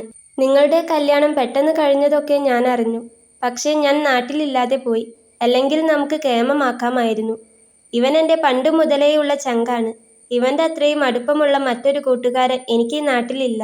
അജിത്ത് പറഞ്ഞു കാണില്ലേ? റോഷൻ ഹിമയോട് ചോദിച്ചു. അറിയാം, എപ്പോഴും പറയാറുണ്ട്. ഹിമ റോഷനെ നോക്കി ചിരിച്ചു. നീ വാ, കയറിയിരിക്കടാ. അജിത്ത് റോഷനെ ഹാളിലേക്ക് ക്ഷണിച്ചു. അപ്പോഴേക്കും അടുക്കളയിൽ നിന്ന് അമ്മ അങ്ങോട്ടെത്തി. ആ വനജേച്ചി, എന്തൊക്കെയുണ്ട് വിശേഷം? റോഷൻ അമ്മയെ കണ്ടപാടെ ചോദിച്ചു. മോനെ റോഷ, നീ എപ്പോ എത്തി? അമ്മ തിരക്കി. ഇന്നലെ എത്തിയതേയുള്ളൂ, ഇന്നലെ വൈകിട്ട്. വീട്ടിൽ പിന്നെ ചേച്ചിമാരും കുടുംബക്കാരും ഒക്കെ ഉണ്ടായിരുന്നു. രാത്രിയോടെ ഇങ്ങോട്ട് ഇറങ്ങാമെന്ന് വെച്ചപ്പോൾ നടന്നില്ല. പിന്നെ രാവിലെ വന്നു കാണാമെന്ന് വെച്ചപ്പോൾ ഇവൻ ജോലി കഴിഞ്ഞു വരട്ടെ എന്ന് കരുതി വൈകുന്നേരത്തേക്ക് മാറ്റിവെച്ചു. പിന്നെ എന്തൊക്കെയുണ്ട് അജിത്ത്? ഹിമയ്ക്ക് ഇപ്പോൾ 7 മന്ത് കഴിഞ്ഞില്ലേ? വേറെ കുഴപ്പങ്ങളൊന്നുമില്ലല്ലോ? റോഷൻ ചോദിച്ചു. അവൾ ഇന്ന് രാവിലെ ബാത്റൂമിൽ ചെറുതായി ഒന്ന് തെന്നി വീണു. ഹോസ്പിറ്റലിൽ പോയി ഇപ്പോൾ തിരിച്ച് എത്തിയതേയുള്ളൂ. ആണോ? എന്നിട്ട് എന്തെങ്കിലും പറ്റിയോ? റോഷൻ ഹിമയെ നോക്കി. ഇല്ല, കുഴപ്പമൊന്നുമില്ല, ഹിമ പറഞ്ഞു. നന്നായി ശ്രദ്ധിക്കണം. ഇപ്പോഴാണെങ്കിൽ നല്ല മഴയാ. മുറ്റത്തേക്ക് ഇറങ്ങിയാലും അകത്തായാലും വഴുക്കി വീഴാൻ എളുപ്പമാ. ശ്രദ്ധിച്ചു നടക്കണം, റോഷൻ പറഞ്ഞു. ഹിമ ചിരിച്ചു. ഞങ്ങൾ ചായ കുടിക്കാൻ പോവുമായിരുന്നു. നീ ഇരിക്കി. തൽക്കാലം നമുക്ക് ചായ കുടിക്കാം. എന്നിട്ട് ഞാൻ പുറത്തുനിന്ന് എന്തെങ്കിലും വാങ്ങിച്ചോണ്ട് വരാം, അജിത്ത് പറഞ്ഞു. അമ്മ അപ്പോഴേക്കും അവിടേക്ക് വന്നു ഒരു ഗ്ലാസ് എടുത്ത് റോഷന് ചായ പകർന്നു കൊടുത്തു. വേറെ ഭക്ഷണം ഒന്നും വേണ്ടടാ. ഇന്നലെ രാത്രി വന്നത് മുതൽ ബിരിയാണിയും ചിക്കനും, ഇന്നാണെങ്കിൽ ബീഫും ഒക്കെ ആയിരുന്നു. വയർ ഫുള്ളാണ്, റോഷൻ പറഞ്ഞു. അത് നിന്റെ വീട്ടിൽ നിന്ന് കഴിച്ചതല്ലേ? ഇവിടെ വന്നിട്ട് ഞാൻ നിന്നെ കഴിക്കാതെ വിടുമെന്ന് തോന്നുന്നുണ്ടോ? അജിത്ത് അവനെ നോക്കി. നിങ്ങൾ ഇനി ഒന്നും തന്നില്ലെങ്കിലും എനിക്ക് കുഴപ്പമില്ല. എനിക്ക് രാവും പകലും നോക്കാതെ കയറി വരാൻ ഇവിടെയല്ലേ ഉള്ളൂ. നോക്ക് ഹിമ, അജിത്ത് പറഞ്ഞിട്ടുണ്ടോ എന്ന് എനിക്കറിയില്ല. ഇപ്പോൾ ഞാൻ വലിയ ഗൾഫുകാരനൊക്കെയായി. എനിക്ക് കഴിക്കാൻ വീട്ടിൽ ചിക്കനും മട്ടനും ബീഫും ഒക്കെ ധാരാളമുണ്ട്. പക്ഷേ അതൊന്നും ഇല്ലാത്ത ഒരു കാലമുണ്ടായിരുന്നു. അന്നൊക്കെ ഞാൻ ഇവിടെ വന്ന് ഭക്ഷണം കഴിച്ചു പോയതിന് കണക്കില്ല. സ്കൂൾ വിട്ടു വന്നാൽ അജിത്തിന് വിളമ്പി കൊടുക്കുന്നത് പോലെ തന്നെ വനജേച്ചി എനിക്കും ചോറ് വിളമ്പി തരുമായിരുന്നു. ഒരു പാത്രത്തിൽ കൈയിട്ട് വാരി തിന്നും ഒരുമിച്ച് കളിച്ചു നടന്നും വളർന്നവരാണ് ഞങ്ങൾ. ഇവനെ ഇപ്പോൾ വേണമെങ്കിലും ഗൾഫിൽ കൊണ്ടുപോകാൻ ഞാൻ തയ്യാറാണ്. എത്ര തവണ വിളിച്ചുവെന്ന് അറിയോ? അവൻ വരുന്നില്ല. അവന് നാട്ടിൽ ഈ പണി മതിയെന്നാ പറയുന്നത്. കൂലിപ്പണി അത്ര മോശം പണിയായിട്ട് പറയുകയല്ല കേട്ടോ. 1000 രൂപ കൂലി കിട്ടില്ലേ ദിവസവും? പിന്നെ അജിത്ത് പറയുന്നതാ അതിൻ്റെ ശരി. നമ്മുടെ നാട്ടിലെ സുഖം വേറെ എവിടെ പോയാലും കിട്ടില്ല. പിന്നെ ഞാനൊക്കെ അവിടെ മരുഭൂമിയിൽ പോയി കിടന്ന് കഷ്ടപ്പെടുമ്പോൾ ഓർക്കും, ഇവിടെ വന്നിട്ട് നാട്ടിൽ എന്തെങ്കിലും പണിക്ക് പോയാൽ മതിയെന്ന്. പക്ഷേ പറ്റില്ലല്ലോ. വീടുണ്ടാക്കിയ കടവും 2 ചേച്ചിമാരെ കെട്ടിച്ച കടമൊക്കെ കൂടെ വീട്ടുകാർ തലയിൽ വലിയൊരു പ്രാരാബ്ധം എടുത്തു വെച്ച് തന്നിട്ടുണ്ട്. അപ്പോൾ കുറച്ചുകൂടി നമ്മൾ അവിടെ നിന്നേ പറ്റൂ. ഒക്കെ ഒന്ന് ഒതുങ്ങി ഒരു ഭാഗത്തായിട്ട് വേണം അജിത്തിനെ പോലെ കല്യാണം കഴിച്ച് ഇവിടെ എന്തെങ്കിലും ജോലി നോക്കി കൂടാൻ, റോഷൻ ചിരിച്ചുകൊണ്ട് പറഞ്ഞു. റോഷനും അജിത്തും അപ്പോൾ അവിടെ ഇരുന്ന് ചായ കുടിച്ചു. കുറേ വിശേഷങ്ങൾ സംസാരിച്ചു. പിന്നെ അജിത്ത് റോഷന് കഴിക്കാൻ ഫുഡ് വാങ്ങാൻ പോവാനായി ഇറങ്ങാൻ തുടങ്ങിയപ്പോൾ റോഷനും അവനോടൊപ്പം ഉണ്ടെന്ന് പറഞ്ഞു. എന്തായാലും നിങ്ങൾ നിർബന്ധിച്ചതല്ലേ. ഞങ്ങൾ 2 പേരും കൂടെ പോയിട്ട് എന്തെങ്കിലും വാങ്ങിച്ചോണ്ട് വരാം. എന്നിട്ട് നമുക്ക് എല്ലാവർക്കും ഇരുന്ന് കഴിക്കാം. ഈ പ്രാവശ്യം പുതിയൊരാളും കൂടെ ഉള്ളതല്ലേ. ഹിമയ്ക്കും ഒരു സന്തോഷമായിക്കോട്ടെ, അല്ലേ വനജേച്ചി? റോഷൻ പറഞ്ഞു. ഞങ്ങളൊന്ന് പോയി വരാമെന്ന് പറഞ്ഞ് അജിത്ത് ഉമ്മറത്തേക്ക് ഇറങ്ങി. അവൻ്റെ ബൈക്ക് സ്റ്റാർട്ടാക്കി. റോഷൻ അവൻ്റെ പിറകിൽ കയറിയിരുന്നു. ഇടവഴി കടന്ന് പാടത്തിനരികത്തുള്ള റോഡിലൂടെ അവർ 2 പേരും അങ്ങനെ പോവുകയായിരുന്നു. റോഷൻ അപ്പോൾ അജിത്തിനോട് ചോദിച്ചു. പണ്ട് പോക്കറ്റ് കാലിയായിരുന്ന സമയത്ത് നമ്മൾ എത്ര ഇതിലൂടെ നടന്നു പോയിട്ടുണ്ട് അല്ലേടാ? പണ്ടത്തെ വെച്ച് നോക്കുമ്പോൾ ഇപ്പോൾ കയ്യിൽ പൈസ കുറേയുണ്ട്. അവിടുത്തെ ജോലിയാണെങ്കിലും വലിയ കുഴപ്പമില്ലാത്ത ജോലിയാ. എന്നാലും നമ്മുടെ നാടും വീടും ഈ പാടവും ഒക്കെ ആലോചിക്കുമ്പോൾ അവിടെ ദിവസങ്ങൾ കഴിച്ചു കൂട്ടാൻ വല്ലാത്ത ബുദ്ധിമുട്ടാണ്. അത് വെച്ച് നോക്കുമ്പോൾ നീ എത്രയോ ഭാഗ്യവാനാ. നാട്ടിൽ തന്നെ ജോലി. ഇപ്പോൾ കല്യാണവും കഴിഞ്ഞു. വൈഫ് പ്രഗ്നന്റായി. ഒരു കുഞ്ഞുണ്ടാവാൻ പോകുന്നു. ഈ സമയമൊക്കെ വളരെ വിലപ്പെട്ടതാടാ. അതൊക്കെ നന്നായി എൻജോയ് ചെയ്യ്. റോഷൻ അജിത്തിന്റെ തോളിൽ തട്ടിക്കൊണ്ട് പറഞ്ഞു. അജിത്ത് അപ്പോൾ പാടത്തിനരികത്തെ ഇരിപ്പിടത്തിന് അരികിൽ കൊണ്ടുചെന്ന് ബൈക്ക് നിർത്തി. പണ്ട് നമ്മൾ രണ്ടുപേരും ഒരുമിച്ച് റെസ്റ്റോറന്റിലെ ജോലി കഴിഞ്ഞു വരുമ്പോൾ ഇവിടെയൊക്കെ എത്ര ഇരിക്കാറുണ്ടായിരുന്നു അല്ലേ അജിത്ത്? റോഷൻ അവിടെയൊക്കെ ഒന്ന് കണ്ണോടിച്ചുകൊണ്ട് ചോദിച്ചു. ശരിക്ക് പറയാലോ, ഇവിടെ നിന്ന് പോയി കഴിഞ്ഞാൽ എൻ്റെ അമ്മയെയും ചേച്ചിമാരെയും ഒക്കെ മിസ് ചെയ്യുന്നതിനേക്കാൾ കൂടുതലായി എനിക്ക് നിന്നെ മിസ് ചെയ്യാറുണ്ട്. അതുകൊണ്ടാ ഞാൻ കിടക്കാൻ പോകുന്നതിന് മുൻപ് ദിവസവും നിന്നെ വിളിക്കുന്നത്. ഹിമ ചിലപ്പോൾ വിചാരിക്കുന്നുണ്ടാവും, ദിവസവും എന്തിനാ ഞാൻ നിന്നെ വെച്ച് വിളിക്കുന്നതെന്ന്. പക്ഷേ എനിക്കിപ്പോഴും നിന്നോട് സംസാരിക്കാതെ ഉറക്കം കിട്ടില്ലടാ, റോഷൻ അജിത്തിനോട് പറഞ്ഞു. ഏയ്, അവൾ അങ്ങനെയൊന്നും വിചാരിക്കില്ലടാ. ഞാൻ പറഞ്ഞിട്ടില്ലേ, അതൊരു പാവമാണ്, അജിത്ത് പറഞ്ഞു. അത് കണ്ടാൽ തന്നെ അറിഞ്ഞുകൂടെ? നമ്മുടെ നാട്ടിൽ എത്ര ചെക്കന്മാരുണ്ട് പ്രായം ഏറെയായിട്ടും പെണ്ണ് കിട്ടാതെ നടക്കുന്നവര്. അത് വെച്ച് നോക്കുമ്പോൾ ഹിമയെപ്പോലൊരു കുട്ടി നിന്റെ ഭാഗ്യമല്ലേ, റോഷൻ അജിത്തിനെ നോക്കി പറഞ്ഞു. അജിത്ത് അപ്പോൾ റോഷനെ നോക്കി ചിരിച്ചു. അവളൊരു പഞ്ചപാവമാടാ. ജീവിക്കാൻ സുഖമാണ് അവളുടെ കൂടെ. അവളെക്കൊണ്ട് ഒരു ബുദ്ധിമുട്ടുമില്ല. എനിക്കുമില്ല, അമ്മയ്ക്കുമില്ല. അവളായിട്ടൊന്നും ആവശ്യപ്പെടാറുമില്ല. ഒരു ഷോപ്പിങ്ങിന് കൊണ്ടുപോയാലോ പുറത്ത് കൊണ്ടുപോയാലോ പോലും അവൾക്കൊന്നും വേണ്ട. പലപ്പോഴും അത് വാങ്ങിക്കോ ഇത് വാങ്ങിക്കോ എന്നൊക്കെ പറഞ്ഞു ഞാനാണ് നിർബന്ധിച്ച് ഡ്രസ്സും മറ്റും ഒക്കെ വാങ്ങിക്കൊടുക്കാറ്. എന്ത് വാങ്ങിക്കൊടുത്താലും അവൾക്ക് പൂർണ്ണ തൃപ്തി മാത്രമേ ഉള്ളൂ. ഒന്നിനും ഒരു പരാതിയുമില്ല. വളരെ ഒതുങ്ങിക്കൊണ്ട് നമ്മുടെ കൂടെ അങ്ങ് ജീവിച്ചു പോന്നോളും. കല്യാണം കഴിഞ്ഞു വന്ന സമയത്ത് എൻ്റെ വീട്ടിലെ പണി മുഴുവൻ അവളായിരുന്നു എടുക്കാറ്. അമ്മയ്ക്ക് ഒന്നും അറിയേണ്ട ആവശ്യമില്ലായിരുന്നു. 4 മണിക്ക് എഴുന്നേറ്റ് തൂത്തു തുടച്ച് വീട് മൊത്തം വൃത്തിയാക്കി അലക്കൽ വരെ ചെയ്തു കഴിയും. അമ്മ രാവിലെ കാലുവേദനയും നടുവേദനയും ഒക്കെ വെച്ച് എണീറ്റ് വരുമ്പോഴേക്കും ചായക്കുള്ളതും ചോറും കറിയും എല്ലാം റെഡിയായിട്ടുണ്ടാകും. പിന്നെ അവിടെ സീരിയലോ സിനിമയോ കണ്ടിരിക്കാറാണ് അവർ രണ്ടുപേരും. ഇപ്പോൾ അവൾ പ്രഗ്നന്റ് ആയ ശേഷം കുറച്ച് ബുദ്ധിമുട്ടൊക്കെ തുടങ്ങിയപ്പോൾ അമ്മയൊന്നും ചെയ്യിപ്പിക്കാറില്ല. എന്നാലും അവൾ ഒരുവിധം പണിയൊക്കെ കയറി അങ്ങ് എടുക്കും. അവളെപ്പോലെ ഒരാളുടെ കൂടെ ജീവിക്കാൻ നമുക്ക് വലിയ ബുദ്ധിമുട്ടൊന്നുമില്ല, അജിത്ത് റോഷനോട് പറഞ്ഞു. അതാ ഞാൻ പറഞ്ഞത്, അവളെപ്പോലൊരു കുട്ടിയെ കിട്ടിയത് നിന്റെ ഭാഗ്യമാണെന്ന്. അല്ല, അവൾ വന്നതിൻ്റെ മാറ്റം നിന്നെ കാണുമ്പോൾ അറിയാനുമുണ്ട്. പണ്ടത്തെ പോലെ ഒന്നുമല്ല. ഇപ്പോൾ നിന്റെ മുഖത്തേക്ക് നോക്കുമ്പോൾ തന്നെ വല്ലാത്തൊരു സന്തോഷം തോന്നുന്നുണ്ട്. ഒരു പ്രസരിപ്പുള്ള പോലെ, റോഷൻ പറഞ്ഞു. റോഷൻ അത് പറഞ്ഞപ്പോൾ അജിത്ത് ഒന്നുകൂടി ചിരിച്ചു. അല്ലടാ, അവളുടെ വീട്ടുകാരാരും ഇതുവരെ വന്നില്ല അല്ലേ? അവരുമായിട്ടുള്ള പ്രശ്നങ്ങളൊന്നും ഇതുവരെ റെഡിയായിട്ടില്ല അല്ലേ? റോഷൻ അജിത്തിനോട് ചോദിച്ചു. എവിടെ റെഡിയാവാൻ? റെഡിയാകണമെന്ന് എനിക്കൊരു ആഗ്രഹവുമില്ല. എന്തിനാ ഇങ്ങനെയുള്ള ആൾക്കാരുമായിട്ട് വെറുതെ ഒരു ബന്ധം? അജിത്തിന്റെ മുഖം അപ്പോൾ പെട്ടെന്ന് മാറി. അത് നേരാ, അജിത്ത് പറഞ്ഞത് റോഷൻ ശരിവെച്ചു. നീ പറഞ്ഞു കേട്ടപ്പോൾ ഞാനും ആലോചിക്കാറുണ്ട്. ആ തള്ളയുടെ കാര്യം എന്തെങ്കിലും ആവട്ടെ, അത് അവളുടെ രണ്ടാനമ്മയാണെന്ന് കരുതാം. പക്ഷേ അയാൾ അവളുടെ സ്വന്തം തന്തയല്ലേ? എന്നിട്ട് സ്വന്തം മോളെ തീരെ നോക്കുന്നില്ല എന്ന് പറഞ്ഞാൽ? ഒന്നുമില്ലെങ്കിലും അയാളുടെ ചോരയല്ലേ അവൾ? റോഷൻ ചോദിച്ചു. ആ, ബെസ്റ്റ്, നല്ല ചോരയാണ്. ഇന്നുണ്ടായൊരു സംഭവം നിനക്ക് കേൾക്കണോ? ഇപ്പോൾ ഹോസ്പിറ്റലിൽ നിന്ന് വന്ന ശേഷമാ അവൾ എന്നോട് പറയുന്നത്. ഇന്ന് ആ തന്ത വിളിച്ചിരുന്നു പോലെ, അജിത്ത് പറഞ്ഞു. ഹിമയെ വിളിച്ചിരുന്നോ? റോഷൻ അജിത്തിനെ നോക്കി. രാവിലെ ഞാൻ പണിക്ക് പോയി കഴിഞ്ഞപ്പോൾ വിളിച്ചിരുന്നു എന്ന്. വിളിച്ചതെന്തിനാണെന്ന് വെച്ചാൽ അതാ കോമഡി. മോൾ എൻ്റെ കൂടെ വന്നിട്ട് 1 വർഷം കഴിഞ്ഞു. അവളുടെ വിശേഷം തിരക്കാൻ ഇതുവരെ അയാൾ വിളിച്ചിട്ടില്ല. ഇപ്പോൾ വിളിച്ചതും അതിനൊന്നുമല്ല. അവളുടെ അമ്മയുടെ വീട്ടുകാര് കുറച്ച് സ്വത്തൊക്കെയുള്ളവരാ. അവിടുത്തെ പറമ്പൊക്കെ ഇപ്പോൾ ഓഹരി തിരിച്ചു രജിസ്റ്റർ ചെയ്തിട്ടുണ്ട്. ഇവളുടെ അമ്മ ജീവിച്ചിരിപ്പില്ലാത്തതുകൊണ്ട് അമ്മയുടെ ഷെയർ ഇവൾക്ക് അവകാശപ്പെട്ടതാണല്ലോ. അത് അയാൾക്ക് വേണം പോലും. അയാൾക്കെന്തോ ബിസിനസ് തുടങ്ങാനോ മറ്റു കാര്യങ്ങൾക്ക് വേണ്ടിയിട്ടോ പൈസയുടെ ആവശ്യമുണ്ട് എന്ന്.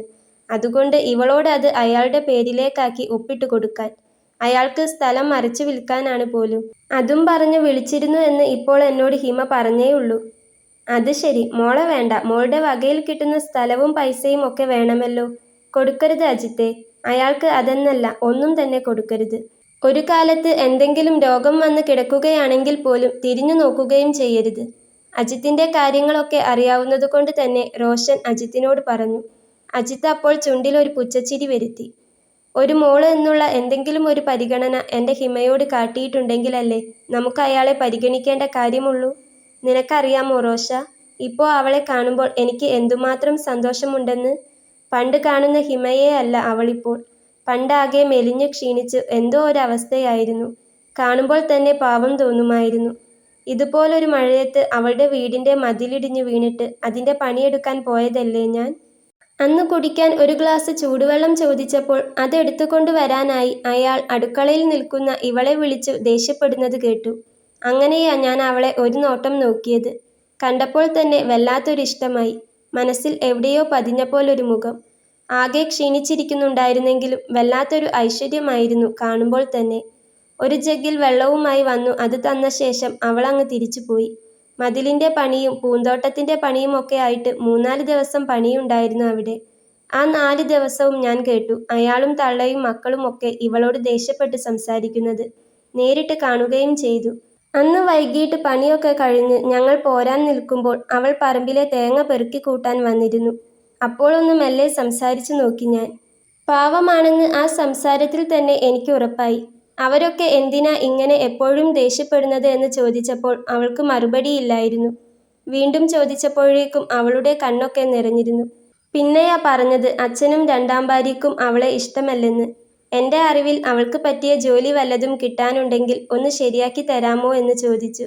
കൂലിപ്പണിക്ക് നടക്കുന്ന നമുക്ക് എന്ത് ജോലി അറിയാം, നോക്കാമെന്ന് പറഞ്ഞു. പറ്റിയത് എന്തെങ്കിലും ഉണ്ടെങ്കിൽ വിളിക്കാനായി അവളുടെ ഫോൺ നമ്പർ വാങ്ങി. അവളുടെ കയ്യിൽ ഒരു കുഞ്ഞു ഫോൺ ഉണ്ടായിരുന്നു അന്ന്.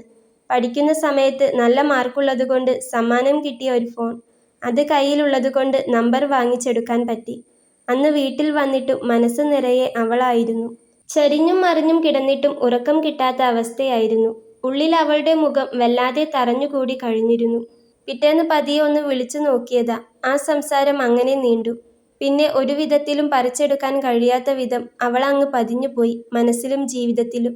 ഒരു ദിവസം പോലും സംസാരിക്കാതെ മുന്നോട്ട് തള്ളി നീക്കാൻ കഴിയാതെയായി. പതിയെ പതിയെ അവൾ എൻ്റെ എല്ലാമായി മാറുകയായിരുന്നു.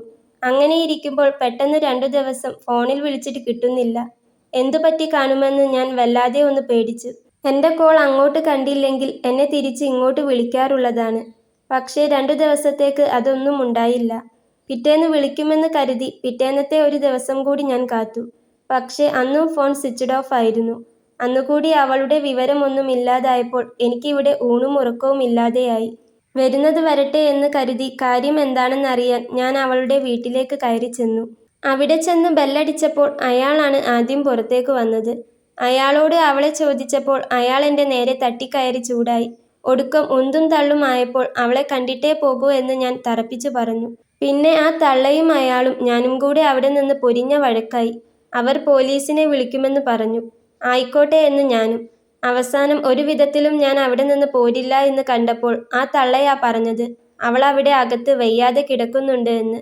അവളെ കാണാൻ ഞാൻ അകത്ത് കയറിയാൽ പിന്നെ പോകുമ്പോൾ അവളെയും കൊണ്ട് പോയിക്കോണമെന്ന്. അങ്ങനെയാണെങ്കിൽ മാത്രം അങ്ങോട്ട് കയറിയാൽ മതിയെന്ന്. കൂട്ടിക്കൊണ്ടുപോയി തല്ലുകയോ കൊല്ലുകയോ എന്ത് വേണമെങ്കിലും ചെയ്തോ. നീ ഈ വീട്ടിൽ കയറിയാൽ ആ മരണത്തിനെയും കൊണ്ടേ അവിടുന്ന് ഇറങ്ങാവൂ. അങ്ങനെയാണെങ്കിൽ മാത്രം പോയി കണ്ടാൽ മതിയെന്ന് പറഞ്ഞു. എനിക്കത് 100 വട്ടം സമ്മതമായിരുന്നു. ഞാൻ കൊണ്ടുപോയിക്കോളാം എന്ന് ഞാൻ നെഞ്ചുവിരിച്ചു നിന്ന് പറഞ്ഞു. അടുക്കളയ്ക്ക് അടുത്തുള്ള സ്റ്റോർ റൂമിലാണ് അവളുടെ മുറി. വിളിച്ചുകൊണ്ട് പോടാ എന്ന് അയാൾ എൻ്റെ നേരെ ആക്രോശിച്ചു. ഞാൻ ആ വീട്ടിനകത്തേക്ക് കയറി. അവർ ഇനി എന്നെ അതിനകത്ത് കയറ്റി തല്ലാനോ മറ്റോ ഉള്ള പരിപാടിയാണോ എന്നൊന്നും ഞാൻ അപ്പോൾ ചിന്തിച്ചില്ല. അവളെ ഒന്ന് കാണുക അതുമാത്രമേ ഉണ്ടായിരുന്നുള്ളൂ.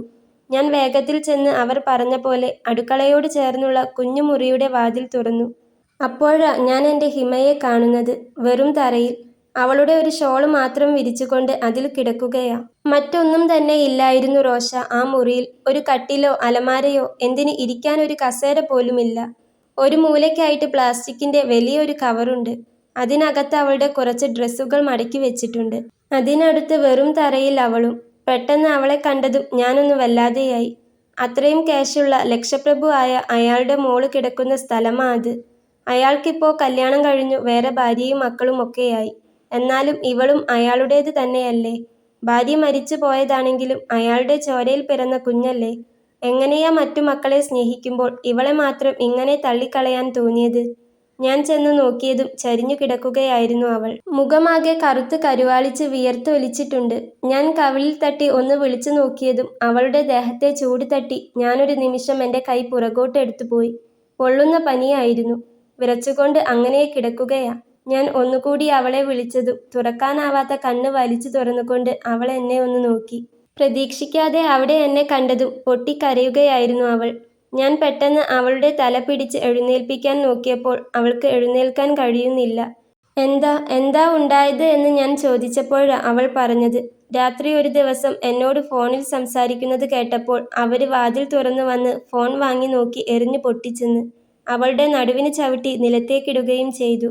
അന്ന് നിലത്തേക്ക് വീണ വീഴ്ചയാണ് പോലും. നടുവിന്റെ വേദന കാരണം അവൾക്കൊന്നും അവിടെ നിന്ന് അനങ്ങാൻ പോലും കഴിഞ്ഞിട്ടില്ല. ആ വേദന സഹിച്ചുകൊണ്ട് ഞാൻ ചെല്ലുന്നവരെ അവിടെ കിടക്കുകയായിരുന്നു. പാവം. തന്ത എന്ന് പറയുന്ന ആ ചെറ്റയും മനുഷ്യരെന്ന് പോലും വിളിക്കാൻ അർഹതയില്ലാത്ത മറ്റുള്ളവരും ആ വീട്ടിലുണ്ടായിട്ടും ആ 3 ദിവസവും എൻ്റെ കുട്ടിക്ക് ഒരു തുള്ളി വെള്ളം പോലും കൊടുത്തിട്ടില്ല. ആ പിശാചുക്കളിൽ ഒന്നുപോലും ആ നേരം വരെ ആ മുറിയിലേക്കൊന്ന് ചെന്ന് നോക്കിയിട്ടില്ല. ശരിക്കും കൊല്ലാനിട്ടത് ആയിരുന്നടാ അവരവളെ.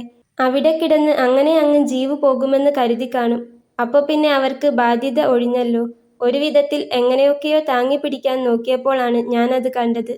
3 ദിവസമായില്ലേ വീണെടുത്ത് കിടക്കാൻ തുടങ്ങിയിട്ട്. എൻ്റെ കുട്ടി പീരീഡ്സ് ആയിട്ട് അതിലാ കിടക്കുന്നത്. ബ്ലഡ് ഒന്നാകെ ഡ്രസ്സിലും നിലത്ത് വിരിച്ച ഷോളിലുമാകെ പടർന്നു കിടക്കുന്നുണ്ട്. ഞാൻ മെല്ലെ ഒന്ന് തൊട്ടു നോക്കിയപ്പോൾ എൻ്റെ കയ്യിലാകെ ആ ചോര പടർന്നു. മറന്നിട്ടില്ല ഞാൻ ആ രംഗം ഇപ്പോഴും. എനിക്ക് അനങ്ങാൻ വയ്യ ഏട്ടാ, അവരെന്നെ കൊല്ലും, എന്നെ ഒന്ന് രക്ഷിക്കാമോ എന്ന് അവൾ എന്നോട് കരഞ്ഞുകൊണ്ട് പറഞ്ഞു. ഒന്ന് അനങ്ങുക പോലും ചെയ്യാതെ അവൾ ആ ചോരയിൽ അങ്ങനെ കിടക്കണമെങ്കിൽ അത്രയും വയ്യാത്തതുകൊണ്ടല്ലേടാ. ഞാൻ അപ്പോൾ തന്നെ നമ്മുടെ രാകേഷിൻ്റെ വണ്ടി വിളിച്ചു. സ്ഥലം പറഞ്ഞു കൊടുത്ത് പെട്ടെന്ന് വരാനായി പറഞ്ഞു. വരുമ്പോൾ ഒരു കുപ്പി വെള്ളം കൊണ്ടുവരാനും പറഞ്ഞു. അവൻ എത്തുമ്പോഴേക്കും ഞാൻ അവിടെ ഉണ്ടായിരുന്ന അവളുടെ കവറിൽ നിന്ന് ഒരു ടോപ്പും പാൻസും എടുത്ത് അവൾക്ക് ഡ്രസ്സ് മാറ്റി കൊടുക്കാൻ നോക്കി. കിടന്നിടത്ത് തന്നെ കിടന്നുകൊണ്ട് അവൾ എൻ്റെ കണ്ണിലേക്ക് നോക്കുകയായിരുന്നു. അപ്പോൾ അവൾ എൻ്റെ ഭാര്യയായിട്ടില്ല, എൻ്റെ ആരുമല്ല. പക്ഷേ ഒരു പരിചയക്കാരൻ്റെ മുന്നിൽ ഡ്രസ്സ് മാറാനായി അങ്ങനെ കിടന്നു തരണമെങ്കിൽ അത് ആരോരുമില്ലാത്ത ഒരു പാവം പെൺകുട്ടിയുടെ അത്രമേലുള്ള നിസ്സഹായാവസ്ഥയല്ലേ.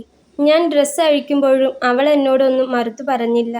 അജിത്ത് പറയുന്നതൊക്കെ റോഷൻ അങ്ങനെ കേട്ടുനിന്നു. നിസ്സഹായാവസ്ഥ മാത്രമല്ല അജിത്ത്, അവൾക്ക് നിന്നോടുള്ള വിശ്വാസവും കൂടിയായിരുന്നു അത്. റോഷൻ അപ്പോൾ അജിത്തിനോട് പറഞ്ഞു. അതും ആയിരിക്കും. അജിത്ത് അവൻ്റെ കണ്ണു തുടച്ചു. അങ്ങനെ ഡ്രസ്സ് മാറ്റിക്കൊടുത്ത് കഴിയുമ്പോഴേക്കും രാകേഷ് വണ്ടിയുമായി അങ്ങെത്തിയിരുന്നു. ഞാൻ അവനോട് അകത്തേക്ക് കയറി വരാൻ പറഞ്ഞു. പക്ഷേ ആ മാരണങ്ങൾ അവനെ അകത്തേക്ക് കയറ്റിയില്ല. അവറ്റകളും രാകേഷും തമ്മിൽ സംസാരമുണ്ടായി.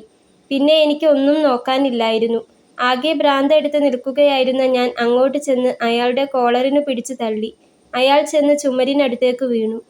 ഞാൻ രാകേഷിനോട് കയറി വരാൻ പറഞ്ഞു. അവൻ്റെ കയ്യിൽ നിന്നും വെള്ളം വാങ്ങി അവളെ താങ്ങി പിടിച്ചുകൊണ്ട് കുറച്ച് കുടിപ്പിച്ചു.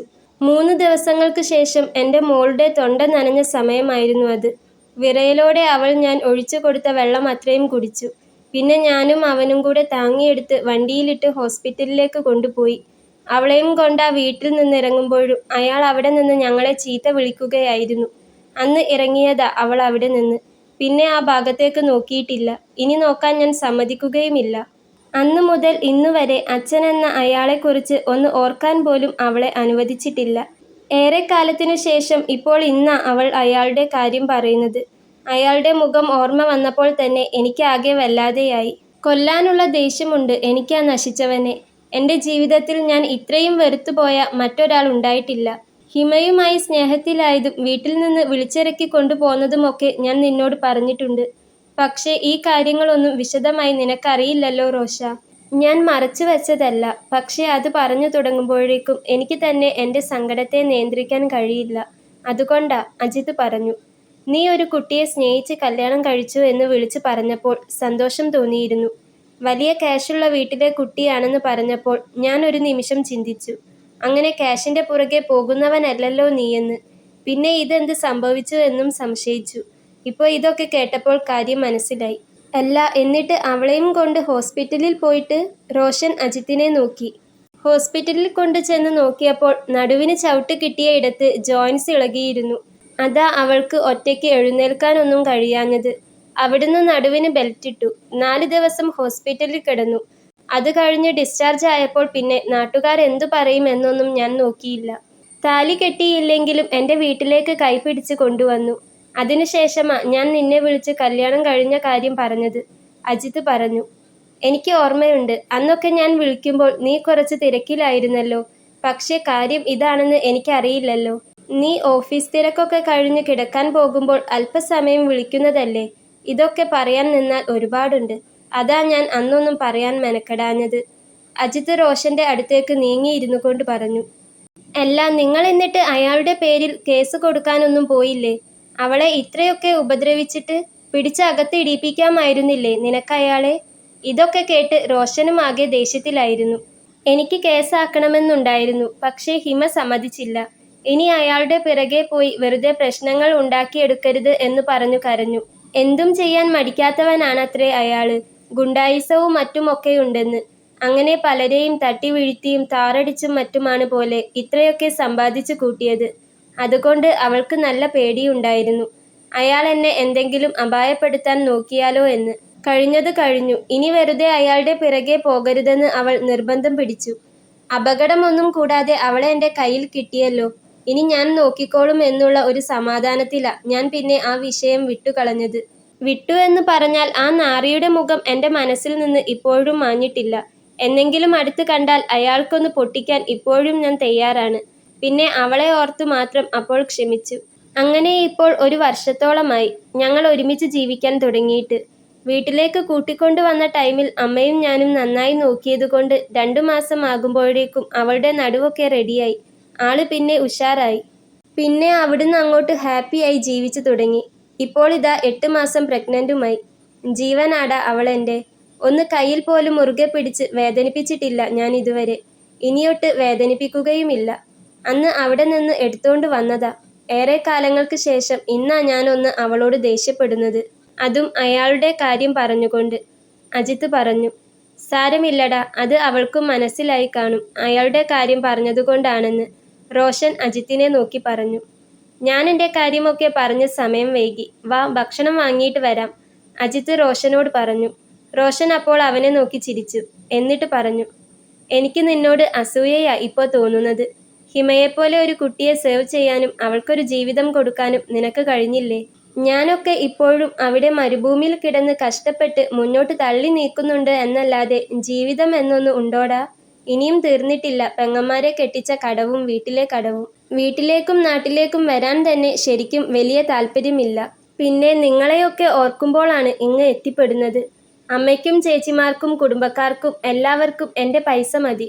അതിനപ്പുറത്ത് ഞാൻ എന്ന വ്യക്തിയുടെ അധ്വാനത്തിനൊന്നും ഒരു വിലയും അവർ കാണുന്നില്ല. ഇപ്പം തന്നെ ഞാൻ വന്നു എന്ന് പറഞ്ഞ് കുടുംബക്കാരെ ആരെയൊക്കെയോ വിളിച്ചു കൂട്ടിയിട്ടുണ്ട് ഇന്നലെ. വല്യച്ഛൻ്റെ മക്കളും മറ്റുള്ളവരും ഒക്കെ ആയിട്ട് 10-20ഓളം പേരുണ്ട്. ഇനി ഈ വരുന്ന ഞായറാഴ്ച അമ്മയ്ക്ക് അവരെയൊക്കെ കൂട്ടി മൂന്നാറിന് പോണമത്രേ. വണ്ടിക്കൂലിയും താമസവും ഭക്ഷണവും അടക്കം എല്ലാ ചെലവും ഞാൻ എടുക്കണം. വന്ന് ഒന്ന് ഇരിക്കാൻ നേരമില്ലാതെ ചേച്ചിമാരും മക്കളുമൊക്കെ പറയുന്ന കാര്യം ഇതാണ്. അവരൊക്കെ ടൂറിനു റെഡിയായി നിൽക്കുകയാ. പിന്നെ വന്ന ദിവസം തന്നെ അവരോട് വഴക്കിടാൻ പറ്റുമോ? ഒന്നും പറഞ്ഞില്ല ഞാൻ. സൈലന്റായി ഒന്ന് ഒതുങ്ങി. ഈ പറയുന്ന വല്യച്ഛന്മാരും ബന്ധുക്കളും ഒന്നും നമ്മൾ കഷ്ടപ്പെടുന്ന കാലത്ത് ഉണ്ടായിട്ടില്ലല്ലോ അജിത്തെ. അതാ ഞാൻ ഇന്ന് ഹിമയോട് പറഞ്ഞത്. വനജേച്ചിയുടെ കൈകൊണ്ട് നിന്റെ വീട്ടിൽ നിന്നാ ഞാൻ എത്രയോ വിശപ്പ് അടക്കിയിട്ടുള്ളത് എന്ന്. അച്ഛൻ കിടപ്പിലായ സമയത്ത് ഒരു നേരം ഒരു ചായ വാങ്ങിത്തരാൻ പോലും ഈ പറയുന്ന സ്വന്തക്കാരൊന്നും എനിക്കുണ്ടായിട്ടില്ല. ഇപ്പോൾ അവരുടെ കൂടെ താളം തുള്ളാൻ നിൽക്കുന്ന എൻ്റെ അമ്മ വിചാരിച്ചിരുന്നെങ്കിലും എൻ്റെ കടമൊക്കെ എന്നോ തീരുമായിരുന്നു. അയച്ചു കൊടുക്കുന്ന പൈസയൊക്കെ തലയും വാലുമില്ലാതെ എന്തൊക്കെയോ കാട്ടിക്കൂട്ടുകയാണ് അമ്മ. ആകെ മടുത്തടാ. ഒരു കല്യാണമോ പ്രാരാബ്ധമോ ഒന്നും പെട്ടെന്ന് തലയിലെടുത്തു വെക്കാനുള്ള ആസ്തി ഇല്ലാത്തതുകൊണ്ടാണ്. അല്ലെങ്കിൽ എവിടെയെങ്കിലും പോയി പെണ്ണ് കണ്ട് ഹിമയെപ്പോലെ ഒരു കുട്ടിയെ കിട്ടിയിരുന്നെങ്കിൽ കുറച്ചെങ്കിലും ഒരാശ്വാസമായേനെ. എനിക്കൊരു കൂട്ടാകുമായിരുന്നു. ഇത് ATM മെഷീൻ പോലെ പൈസ കൊടുക്കുന്ന ഒരു യന്ത്രമായിട്ട് ഞാനിങ്ങനെ പറഞ്ഞു വന്നപ്പോൾ റോഷൻ അവൻ്റെ കണ്ണു തുടച്ചു. അജിത്ത് അപ്പോൾ അവനെ സമാധാനിപ്പിച്ചുകൊണ്ട് പറഞ്ഞു. അതൊക്കെ ശരിയാവും. നമുക്ക് ബ്രോക്കർ ദിവാകരേട്ടനോടൊന്ന് പറഞ്ഞു നോക്കാം. നല്ല കുട്ടികൾ ആരെങ്കിലും ഉണ്ടെങ്കിൽ നീ പോകുന്നതിനിടയ്ക്ക് നമുക്ക് പോയി കാണാം. കടവും പ്രാരാബ്ധവും ഒക്കെ അവിടെ നിൽക്കട്ടെ. നീ ആദ്യം നിനക്കൊരു ജീവിതം ഉണ്ടാക്കാൻ നോക്ക്. ഇത്രയും കാലം വീടിനും വീട്ടുകാർക്കും വേണ്ടി മാത്രം കഷ്ടപ്പെട്ടില്ലേ? ഇനി കുറച്ചെങ്കിലും നീ നിന്റെ കാര്യം നോക്കണം. അജിത്ത് റോഷനെ സ്നേഹത്തോടെ ചേർത്തു നിർത്തി. കൂട്ടിനൊരാൾ വേണം. എനിക്കും ഇപ്പോൾ തോന്നി തുടങ്ങി. നീ ഏതായാലും വണ്ടിയെടുക്ക്. നമുക്കെന്തായാലും പോയി ഫുഡ് വാങ്ങിയിട്ട് വരാം, റോഷൻ ചിരിച്ചുകൊണ്ട് അജിത്തിനോട് പറഞ്ഞു. അജിത്ത് അവൻ്റെ ബൈക്ക് സ്റ്റാർട്ടാക്കി. അവർ രണ്ടുപേരും നേരെ റോഡിലെ റെസ്റ്റോറൻറ്റിലേക്ക് പോയി. അവിടെ പോയി മന്തിയും സെവനപ്പും എല്ലാം വാങ്ങി തിരികെ വന്നു. വീട്ടിലെത്തി അമ്മയ്ക്കും ഹിമയ്ക്കും ഒപ്പം ഇരുന്ന് ഫുഡ് കഴിച്ചു. റോഷൻ നല്ല സന്തോഷത്തിലായിരുന്നു. ഭക്ഷണം കഴിച്ചു കഴിഞ്ഞ് തമാശയൊക്കെ പറഞ്ഞ് അവരങ്ങനെയിരുന്നു. എല്ലാവർക്കും വളരെ നല്ലൊരു അനുഭവമായിരുന്നു അത്. മനസ്സിൽ സന്തോഷം തോന്നിയ നിമിഷം. റോഷനും അജിത്തും ഒരമ്മ പെറ്റ മക്കളെപ്പോലെ സ്നേഹത്തോടെ ഇടപഴകുന്നത് കണ്ടപ്പോൾ ഹിമയ്ക്ക് അജിത്തിനോടുള്ള സ്നേഹവും വാത്സല്യവും ഒന്നുകൂടി കൂടുകയായിരുന്നു. ഏട്ടൻ എത്ര പാവമാണല്ലേ. ഏട്ടൻ മാത്രമല്ല, റോഷനും. രണ്ടുപേരും തമ്മിലുള്ള ആഴമേറിയ ആത്മബന്ധം അവൾ നേരിൽ നോക്കി കാണുകയായിരുന്നു. തനിക്കൊന്നും ഇങ്ങനെ എടുത്തു പറയാൻ ഒരു നല്ല ഫ്രണ്ട് പോലും ഇല്ലാതെ പോയല്ലോ എന്ന് അവൾ അപ്പോൾ ഓർത്തു. ആരുമില്ലാത്ത തനിക്ക് എല്ലാവർക്കും പകരക്കാരനായി അജിത്തിനെപ്പോലൊരു ഭർത്താവിനെ കിട്ടിയത് ഓർത്തപ്പോൾ അവളുടെ മനസ്സ് വളരെയധികം നിറയുകയായിരുന്നു. ടിവിയും വെച്ച് അവരങ്ങനെ സംസാരിച്ചു കൊണ്ടിരിക്കുമ്പോൾ പെട്ടെന്നാണ് ഹിമയ്ക്ക് വയറ്റിൽ നിന്ന് ഒരു വേദന തോന്നി തുടങ്ങിയത്. രാവിലത്തെ ബാക്കിയായിരിക്കുമെന്ന് കരുതി അവൾ ആദ്യം ഒന്ന് നിവർന്നിരുന്നു. പക്ഷേ പിന്നീട് പെയിൻ ഇടയ്ക്കിടയ്ക്ക് നന്നായി തുടങ്ങിയപ്പോൾ അത് സാധാരണ പെയിൻ അല്ലെന്ന് അവൾക്ക് തോന്നി. ഏട്ടാ. പെട്ടെന്ന് സഹിക്കാൻ കഴിയാത്ത വിധത്തിൽ ഒരു വേദന തോന്നിയപ്പോൾ ഹിമ അജിത്ത് ഇരിക്കുന്നതിനു നേരെ കൈ നീട്ടിക്കൊണ്ട് വിളിച്ചു. റോഷന്റെ ഫോണിൽ ഗൾഫിലെ ഫോട്ടോസ് കണ്ടുകൊണ്ടിരിക്കുകയായിരുന്ന അജിത്ത് ഹിമയുടെ വിളി കേട്ടപ്പോൾ പെട്ടെന്ന് തിരിഞ്ഞു നോക്കി. വയറ്റിൽ അമർത്തി പിടിച്ചുകൊണ്ട് കൈനീട്ടി വിളിക്കുന്ന അവളെ കണ്ടതും അജിത്ത് വെപ്രാളത്തിൽ എഴുന്നേറ്റ് അവൾക്കരികിലേക്ക് ചെന്നു അവളുടെ കയ്യിൽ പിടിച്ചു. എന്തു പറ്റി മോളെ? അജിത്ത് ചോദിച്ചു. പെട്ടെന്ന് വല്ലാത്തൊരു പെയിൻ, സഹിക്കാൻ പറ്റുന്നില്ല. ലേബർ പെയിൻ ആണെന്നാ തോന്നുന്നത്, അവൾ പറഞ്ഞു. ആണോ? എന്നാ നമുക്ക് വണ്ടി വിളിക്കാം. ഇപ്പോൾ തന്നെ ഹോസ്പിറ്റലിൽ പോകാം, അജിത്ത് പറഞ്ഞു. അജിത്തെ, ഞാൻ രാകേഷിനെ വിളിക്കാം, റോഷൻ അത് കണ്ടപ്പോൾ വേഗം പറഞ്ഞു. അവൻ അപ്പോൾ തന്നെ അവൻ്റെ കൂടെ കൂട്ടുകാരനായ രാകേഷിൻ്റെ വണ്ടി വിളിച്ചു ഏർപ്പാടാക്കി. ഹിമ അപ്പോൾ വേദന കൊണ്ട് പുളയുന്നുണ്ടായിരുന്നു. അജിത്ത് അവളുടെ കയ്യിൽ പിടിച്ചുകൊണ്ട് അവളുടെ അരികത്ത് തന്നെ സോഫയിലിരുന്നു. അമ്മേ, അവളുടെ ഫയലും കാര്യങ്ങളുമൊക്കെ ഒന്നും വിട്ടുപോകാതെ എടുക്കണേ, അകത്ത് വെപ്രാളത്തിൽ സാരി ഉടുക്കുകയായിരുന്ന അമ്മയോട് അജിത്ത് വിളിച്ചു പറഞ്ഞു. അമ്മ അപ്പോഴേക്കും ഡ്രസ്സും ഫയലും ബാഗും ഒക്കെയായി റെഡിയായി വന്നു. രാകേഷിൻ്റെ വണ്ടി വന്നു നിർത്തിയപ്പോൾ അജിത്ത് അവളെ താങ്ങി പിടിച്ച് എഴുന്നേൽപ്പിക്കാൻ നോക്കി. എടാ മക്കളെ, അവൾക്ക് തീരെ വയ്യ, നടക്കാൻ കഴിയുമെന്ന് തോന്നുന്നില്ല. നിങ്ങളൊന്ന് അവളെ എടുത്തേ. ഹിമയ്ക്ക് എണീക്കാനും നിൽക്കാനും വല്ലാത്ത ബുദ്ധിമുട്ട് കണ്ടപ്പോൾ അമ്മ പറഞ്ഞു. ഞാൻ പിടിക്കാം. റോഷൻ അപ്പോഴേക്കും അവളുടെ കാലിൽ പിടിച്ചു. അജിത്ത് അവളുടെ തലയിലും അരയിലും പിടിച്ചു. അവർ രണ്ടുപേരും അവളെ താങ്ങിയെടുത്തുകൊണ്ട് വേഗം കാറിൽ കയറ്റി. മുന്നിലെ സീറ്റിൽ ഡ്രൈവർ രാകേഷിനൊപ്പം റോഷനാണ് കയറിയിരുന്നത്. പിറകിൽ ഹിമയോടൊപ്പം അജിത്തും അമ്മയും.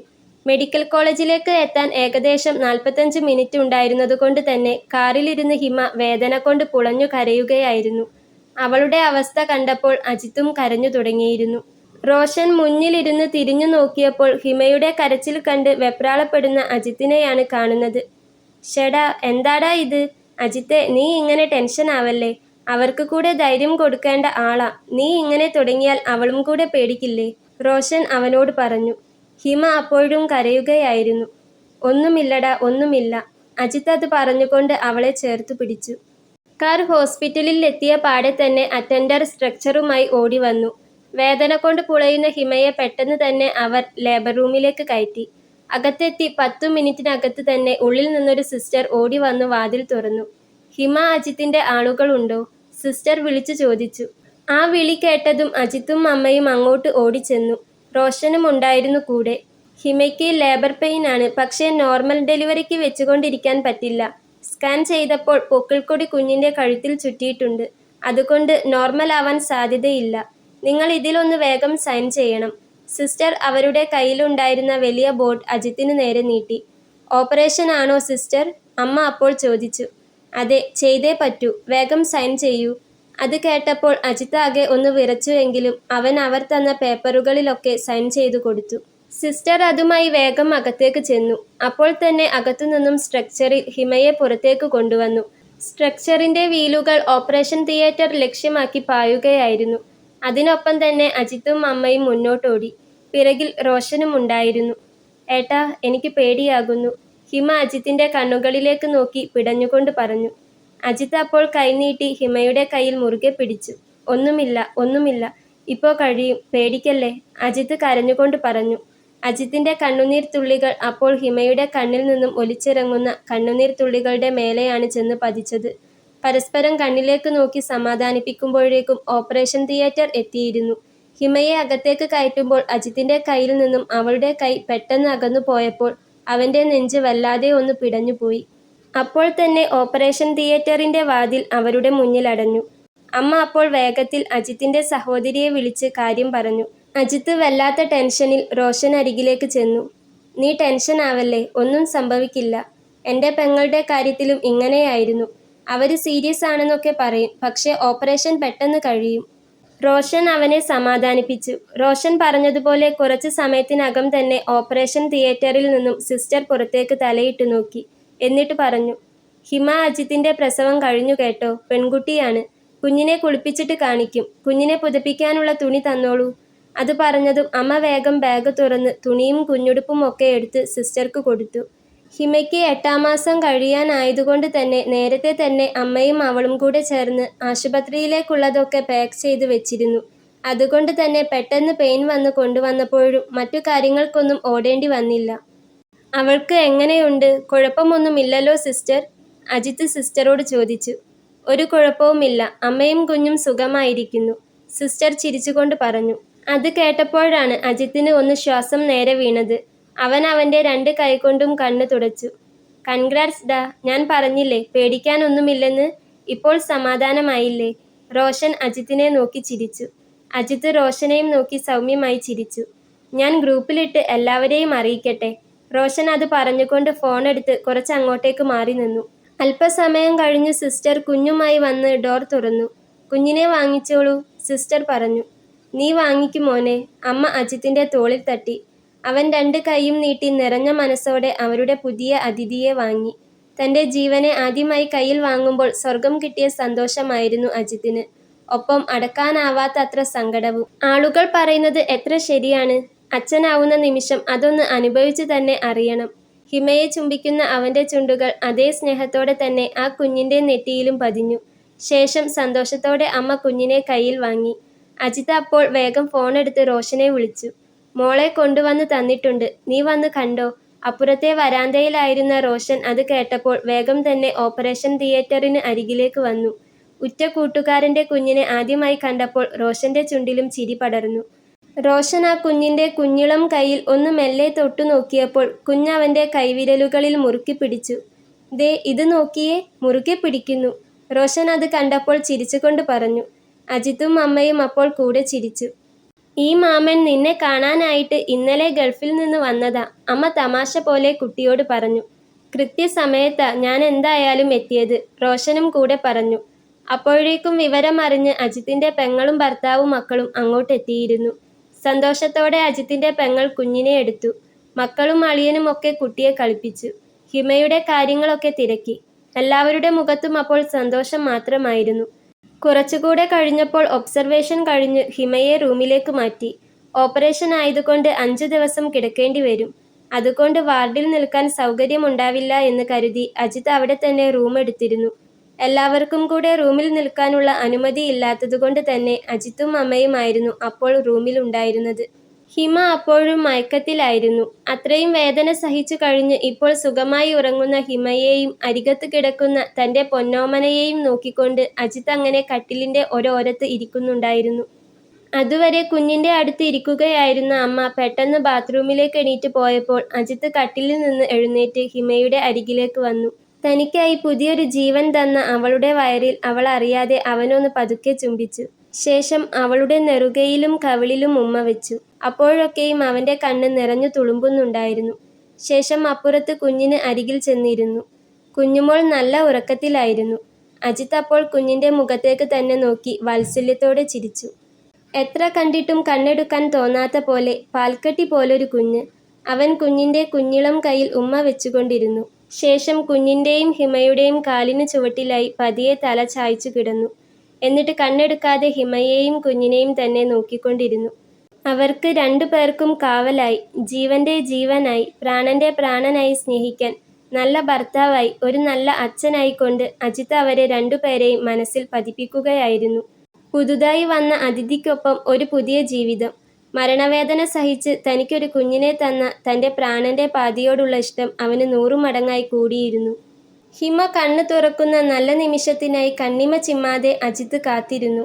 അവളെ വീണ്ടും വാരി പുണരാൻ, തലോടാൻ. അവൾക്ക് കിട്ടാതെ പോയ സകല സ്നേഹവും നന്മകളും ഇനിയും ഇനിയും വാരിക്കോരി കൊടുക്കാനായി അവൻ അവളെ തന്നെ നോക്കിയിരുന്നു.